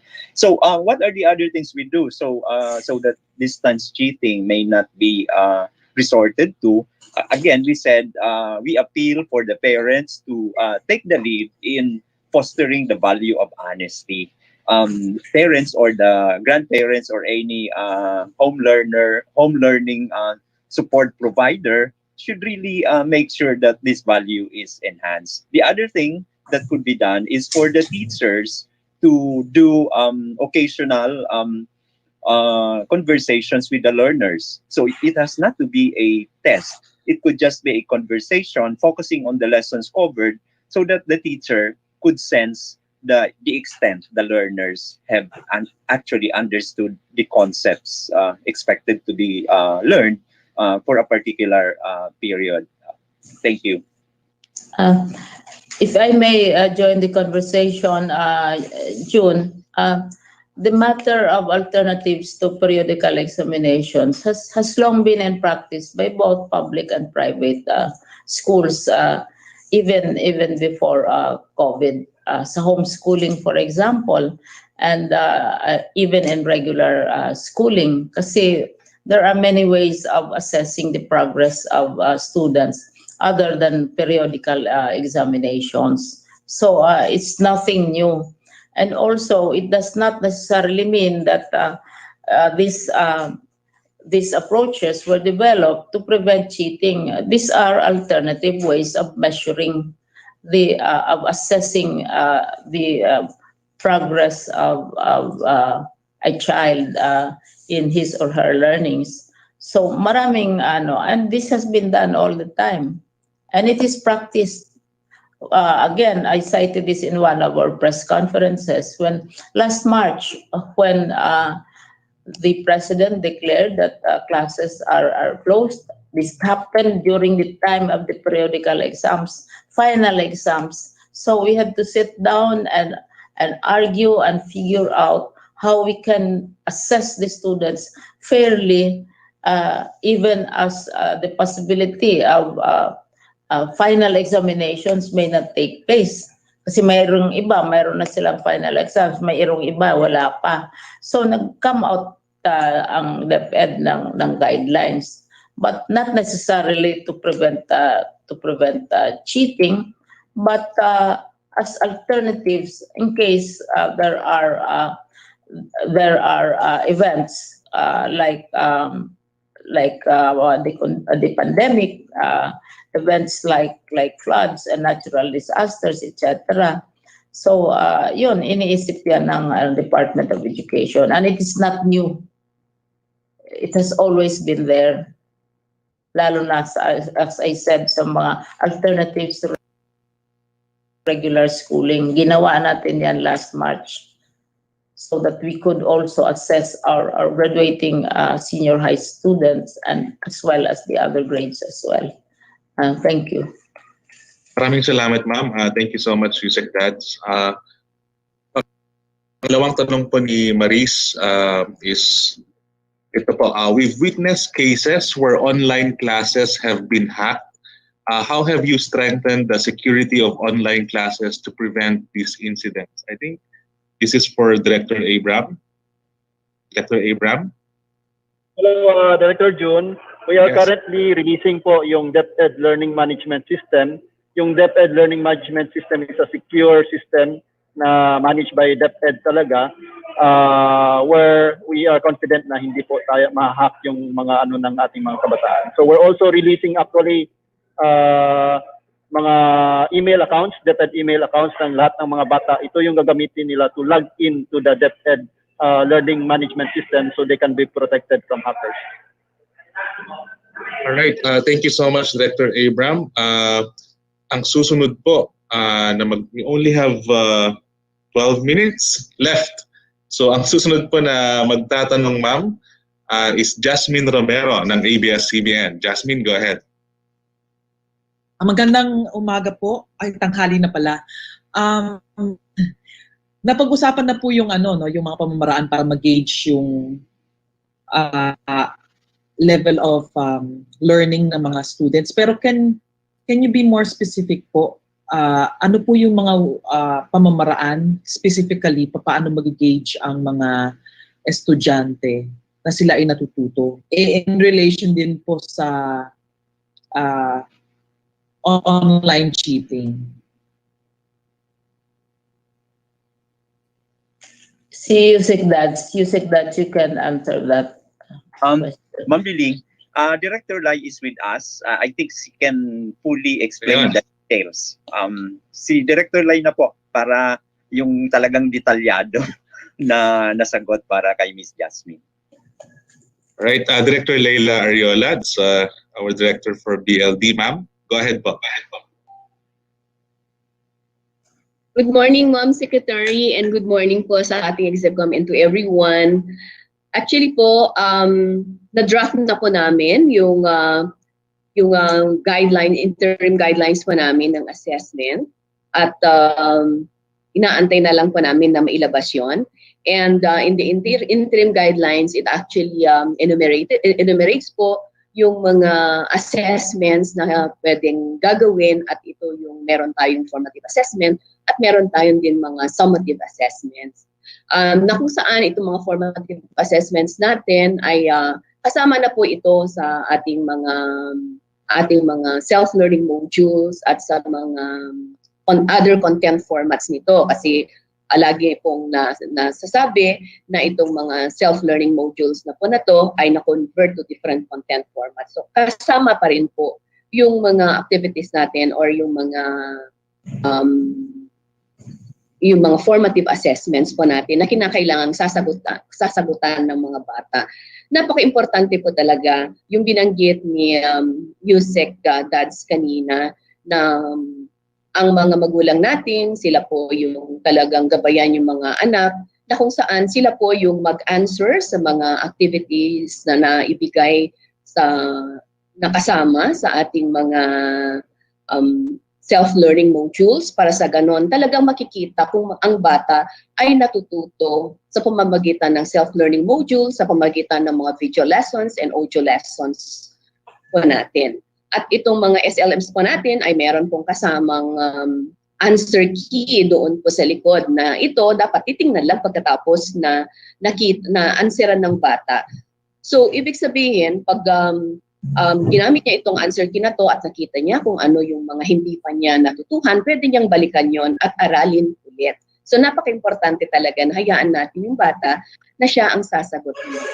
So, meron din tayong mga performance task na ibibigay sa ating mga bata at ito yung mag-gauge ng kanilang kung gaano nila na-master yung mga content standards. So, lahat ng mga ito ay maibibigay sa ating mga anak. So, meron din summative test, mabibigyan pa rin sila ng mga quizzes, meron pa rin silang mga long exams para makikita kung gaano nila na-master yung kanilang inaral po.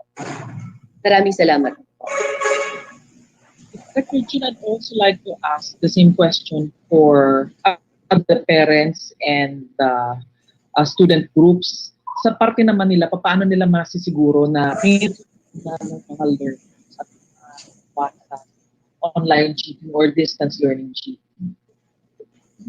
Siguro, Jasmine, we can start by asking Attorney Ron Perez ng FPTA dahil meron silang Parents Academy sa Baguio. Attorney Ron? Hello, Director June.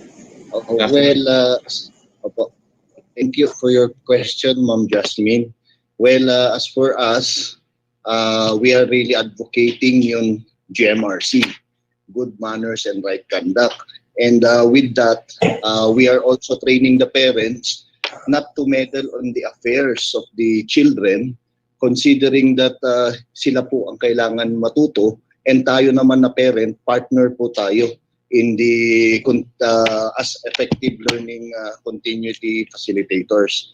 And we really would like to advocate yung GMRC kung dyan pa lang kailangan natin maging honest.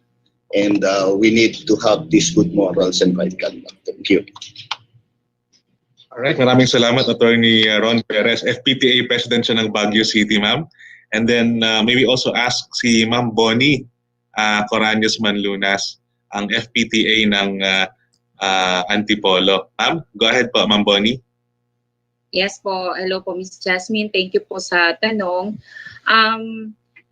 With regards po dyan, I think this is the time. Very timely talaga siya. Kasi ngayon, nakasama natin ang mga bata sa bahay.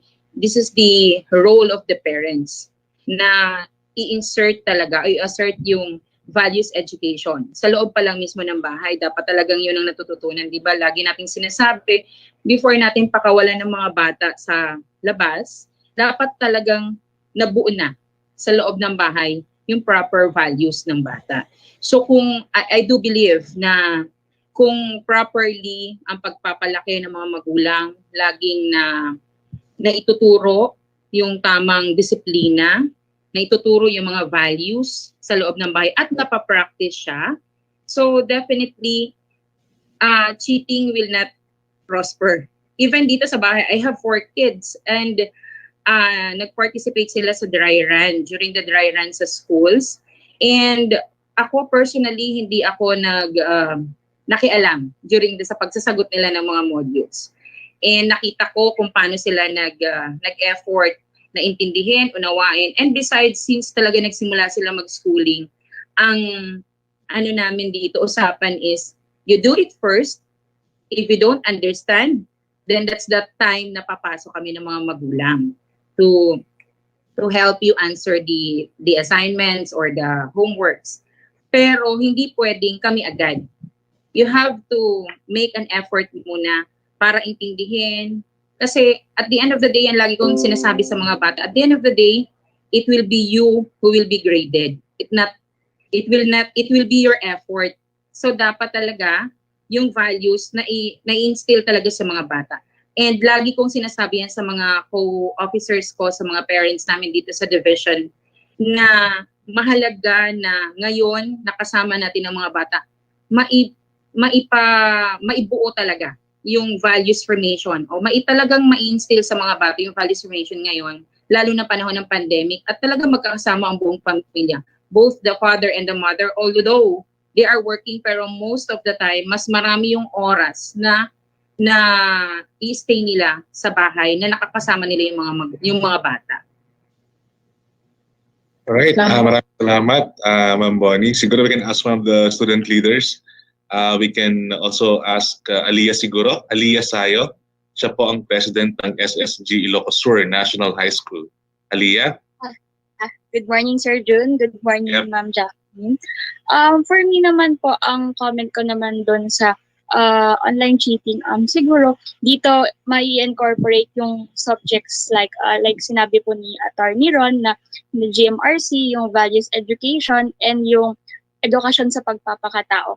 Kasi we highly encourage our fellow students na dapat to be honest. Ika nga nila, honesty is the best policy. Kasi kung we will cheat, kami din naman yung maapektuhan nito eh. Like, kumbaga, we do not know kung titingin lang kami ng answers or will hack accounts or what. Syempre, yes, we will get high scores, but wala naman kaming natututunan or hindi naman pumapasok sa amin yung natututunan namin. So, we encourage our fellow students to answers the modules and honestly, and meron naman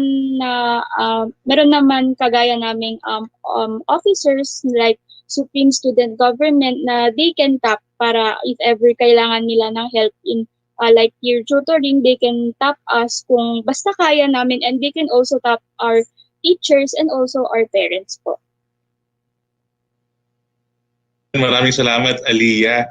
So, yun. Thank you so much, Jasmine. If I may comment, go ahead, ma'am. Ang ganda ng question ni Jasmine dahil ang response nang gagaling sa iba't ibang mga players sa education, and sila mismo ang nagsasabi, ang parents, ang teachers, ang officials at ang mga bata kung ano ang mga steps. That was really an excellent subject of discussion.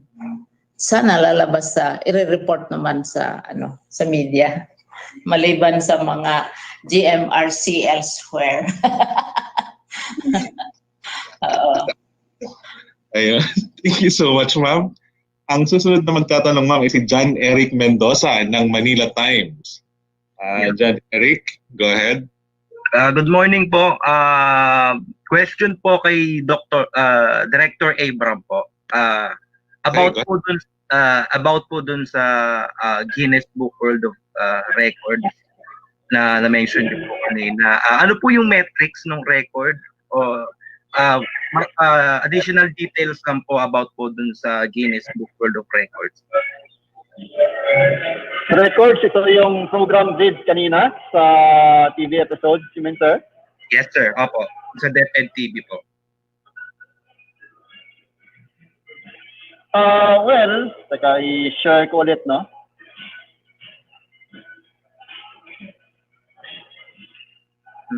Bali, sir, may record po ba tayo na i-beat o gagawa po tayo ng sarili nating record? Well, sir, so ngayon wala pang grupo in worldwide na nakakapag-produce ng 130 episodes na in this short span of time. So actually, in 1 month's time, magpuproduce po tayo ng 130 na TV episodes para lang sa ating kabataan. At hindi ito para lang sa October 5. Every week, magpo-produce tayo ng 130 episodes. So times 4, nasa 1,200 ang lalabas for 1 month. So never pa yan nagawa worldwide. Yung ganitong volume of TV production for television. Bale, sir, i-apply nyo po ba to sa Guinness or lumapit po yung mga tao sa Guinness about po dito? Yes, sir. I-arrange namin na mag-apply kami sa Guinness Book of Records once ma-produce na namin yung mga episodes natin. Thank you, sir. Thank you po, sir. Thank you po. Another question po kay Yusek Dads po. About naman po to dun sa may nabanggit po siya recently na hindi po bibili ng textbook yung DepEd this year. So expound lang po doon. Dahil po ba to sa modules na mas priority po ng DepEd ngayon yung pag-produce or paggamit po ng modules? Thank you po. Yung desisyon na priority yung SLMs, talagang iyon talaga kasi ang mas kailangan natin. Sa distance learning, ang pinaka-importanting learning resource ay self-learning modules. Kaya nga, ang textbook, while pwede rin gamitin, pwedeng mag-supplement. At ang ginawa rin nating remedyo ay yung mga nandyan na available, i-distribute natin, minapa na natin ito sa ating most essential learning competencies at sinabi na natin sa field, pinaliwanag na kung gagamitin yung textbook, ay kailangan may weekly learning plan at mayroong activity sheets na iahanda ang mga guro para magamit ito. So for this year, yung 2020, yung allocation talaga ay nirecommend namin na sa SLMs muna. Pero sa next year, dahil ina-anticipate natin na mag-normalize na ulit, ay naglaan na rin po ulit tayo ng textbook procurement and at the same time, yung pong private sector sa quarter 3 and quarter 4 na SLMs ay kaisasali po natin. May mga pag-uusap na po kami na ang pangatlo at pang-apat na quarters ay tutulungan na tayo ng private sector sa pag-develop at pag-produce ng self-learning modules. Thank you, sir. Thank you po. All right. Thank you so much, John Eric. We have last 3, ma'am. So I'll be asking our media friends to ask just one question na lang po kasi we're running out of time. So last 3 na po. We have Shaila Francisco ng TV5. Shaila, go ahead. Good afternoon po. My question is about the DepEd TV.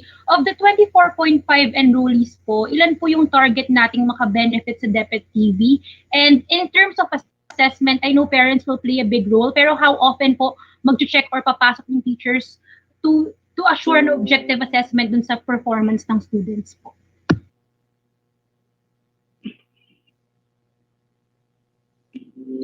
Director Abram, go ahead. Yep. Director June, if I may, pwede ko masagot yung coverage Sure. ng TV. Go ahead. No? So, recent statistics natin sa Kantar based on 2019 survey, 88% ng ating households ay may access sa television at most likely tumaas pa nga yan noong 2020.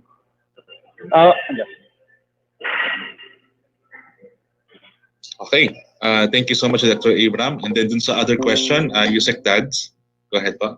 Yung assessment, kahit anong klaseng distance learning delivery modality ang pinili, ay yung pa rin mga sinasabi namin na performance tasks at written outputs. At sinasabi rin natin na most likely ang magiging usong-usong ngayon sa panahon ng distance learning natin ay portfolio assessment. So yung mga bata ay magko-construct ng kanilang mga portfolio sang-ayon sa mga pinapagawa sa kanila sa bawat learning area kung nasaan sila. And thank you so much, Yusek Dads and Director Abram. Maraming salamat, Shaila. And then second to the last, ma'am, na magtatanong ay si Bons Magsambol ng Rappler. Bons? Hello po, good afternoon, Secretary Briones. This question is for Yusek Dads. Quick question lang siya. Okay. Yun, in terms of modular learning, I'm just wondering po kasi parang di ba nabanggit natin before na modular learning is the backbone of the DepEd's distance learning. So is it safe po ba to say that all public schools in the country will use this mode as the rest such as online and TV would just supplement it? If not po, ilan kaya doon sa 47,000 na public schools yung gagamit ng modular learning? Thank you po. Miss Mons, ang sinasabi nating backbone, yung modules mismo, yung self-learning modules, ang backbone na lang ng lahat ng distance learning delivery modality. So kung mag-online ka, mag-digital offline, o mag-TV, lahat yun naka-anchor sa mga ginawang self-learning modules. Yung sinasabing popular choice, yung printed learning modules, sa aming pagtatantya, 59% ng mga learners ang most likely gagamit nito. At yung mga ibang delivery modalities ay hindi kasing popular. Pero ang nakikita rin natin, at of course we are encouraging this also, yung mga lugar na namimigay ang mga local governments ng mga gadgets ay sa mga susunod na quarter ay hindi na natin sila ipaprioritize sa mga printed self-learning modules kasi nga gusto rin naman nating ma-protect yung environment at honestly yung pagtitipid din kasi magastos talaga itong inililimbag na ito, although dahil nga distance learning tayo, kailangan talagang may self-learning modules na available sa mga bata. Okay, so one quick follow-up po. So just to clarify, for now... Madali, can I add, make an additional comment?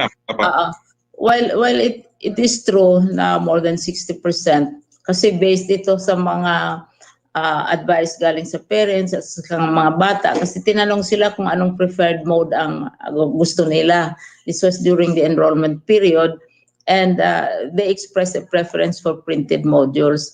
But it does not mean, Bonds, that we will be staying forever and ever and ever in printed modules, because the direction ngayon of learning and many human activities is towards increasing use of technology and other means of delivering information. So it's very likely that will change. Sinabi ko na ito during one of our press conferences, or is it even in Congress itself, that even as you have how many percent of our teachers, 80% ba yun, or how many hundreds thousands of smartphones are circulating in this country, etc. Pero pag sabihin mo what is your preferred mode of learning, they go to modular. So parang hindi pa masyadong nako-connect sa ang usefulness ng technology halimbawa and other delivery modes to the learning process. Kasi yung cellphone mo is for communicating, is for chika, is for music, it's for many other things, but not necessarily connected to learning. But that will change as we go along, at makikita nila na you can transmit learning, lessons, etc. through other delivery modes other than the printed. Kasi sinabi na ni Yusek Dads, and kami na-recognize namin yan, that it's not only very expensive, kasi ang pag-print, papel, etc., the process, but it's also harmful to the environment. And since we are moving also towards international and regional assessments and other ways by which we assess our students, these assessments usually utilize technology. Yung mga international assessments, halimbawa, technology ang ginagamit, hindi naman modular on a global scale. So NCR recognizes this kasi in NCR you still have many schools and learners wanting modular, yun, as of this time. Pero with local governments providing each and every student with tablets and with computers, Manila is 1.2 billion ang kanilang investment for each child.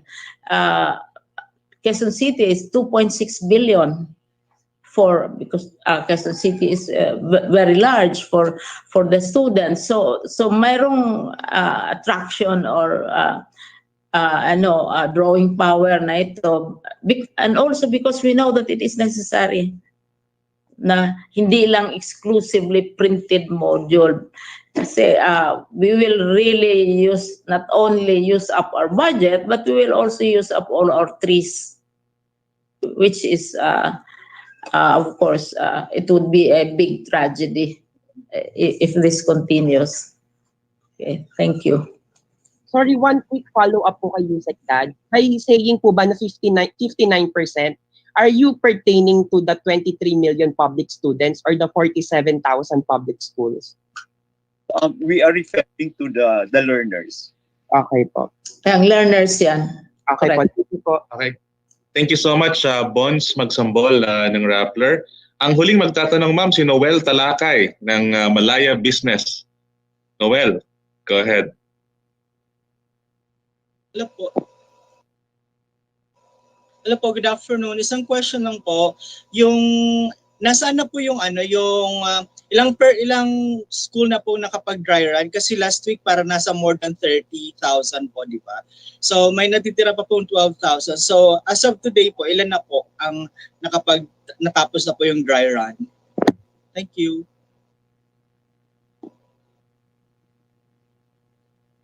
As of this morning, 30,614 schools ang according to our records. Pero madadagdagan ito kasi halos every day may mga dry runs which are being conducted, and we still have, as I said, 14 days to go. So mahahabol ito sa tingin ko. Thank you. All right, maraming salamat. Okay, maraming. Go ahead, ma'am. Nakamute kayo, ma'am. Nakamute po ata. I was just saying that the latest number is 30,614. Last week pa ito. So may bagong numbers pa. As of today, nadagdagan siguro yon. As of Friday, 30,614 schools. Si Yusek Jess, nandito ma'am. Si Yusek Jess po. Alam ka lang. Oo. Yusek Jess, go ahead po. Mabuti yan. Hi, Director. Hello. Good afternoon, ma'am. Good afternoon, Director. Good afternoon, sir. Yeah, ma'am, yung sa last reporting ng mga regional directors nung last week, I think Thursday yon yung nag-mancom tayo. 30,000 plus nga yung nagtapos na ng dry run. There are 12,000 ongoing yung dry run. And tomorrow, the committee will also meet again. We will know the actual figures na kung sigurado ako madadagdagan yan, as you said nga. Kasi meron mga 12,000 pang nakabang. Thank you, ma'am. Thank you, Director June. Ayan, thank you so much, sir. Maraming salamat, ma'am. And si Noel na po yung ating huling kasamahan sa media na magtatanong. So at this point, I would like to ask our Undersecretary for Curriculum and Instruction para sa kanyang panghuling salita. Yusek Dads, go ahead po. Thank you very much, Director June. Good afternoon ulit, Ma'am Liling and my peers in the EXICOM. Good afternoon din po sa ating mga kabahagi dito sa ginagawang press con sa media. Nagpapasalamat po tayo sa DepEd, kina Nicole, ki Abigail, mga estudyanteng namumuno sa kanilang mga paaralan sa pagbigay ng larawan kung ano ang mga ginagawa nila. Mga malikhaing ginagawa upang masiguro na ang learning continuity ay mangyayari sa mga kasama nilang kabataan na pinaninilbihan ng DepEd. Bibigay doon po tayo ng saludo at pasasalamat sa mga magulang na naging bahagi ng ating press con ngayon, si Sir Edmond, si Attorney Ron, si Madam Bonnie. Napaka-inspiring po ang inyong mga ibinahaging estratehiya kung paano ang mga magulang makakatulong upang totoong matuto ang ating mga anak habang po mayroon tayong distance learning delivery modality. Siyempre po, nagpapasalamat din tayo kay Yusek Jo Maribuhok sa pagbigay ng updates kung ano ang mga ginagawa para masiguro na ang mga bata ay mayroong protection kahit po may panahon ng pandemya. At syempre po kay Director Abram, thank you very much for the updates as well on DepEd TV and other things. Again po, palagi nating aalalahanin na ang trabaho talaga ng DepEd ay ihanda ang kabataan para sa kanilang mga kinabukasan. Kung handa po ang isip, handa sila bukas. Salamat po at mabuhay tayong lahat.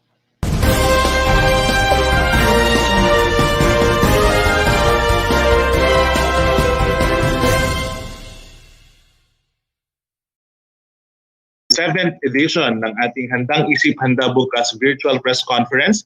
Samahan niyo po kami sa susunod na Lunes para po sa ibang mga updates pa. Ang kakatapos pa lamang na DepEd press conference sa DepEd National patungkol po sa mga kahandaan ng departamento ngayong pong darating na pasukan, school year 2020-2021. Isa sa mga punto na naibigay doon, lalo ni Yusek Dads, yung patungkol po sa wala munang periodical exam yung ating pong mga kabataan, yung ating mga estudyante ngayong pong school year 2020-2021. Manatiling updated mga kaibigan sa ating pong mga balita sa mga kaganapan sa bansa, lalong-lalo na sa ating rehiyon, Bicol Region. I-like at mag-subscribe lamang po sa ating Facebook page, www.facebook.com/BicolNetTV, and of course, sa ating pong YouTube account, YouTube channel, www.youtube.com/BicolNetTV, para po updated sa ating pong mga latest na mga kaganapan sa ating pong bansa, especially sa ating pong rehiyon. Estrenela Tuon, thank you so much, and God bless Albay, God bless Bicolania. This is the source of news and information that matters to you. This is Bicol Net TV. Kasunod kang Bicolano Worldwide.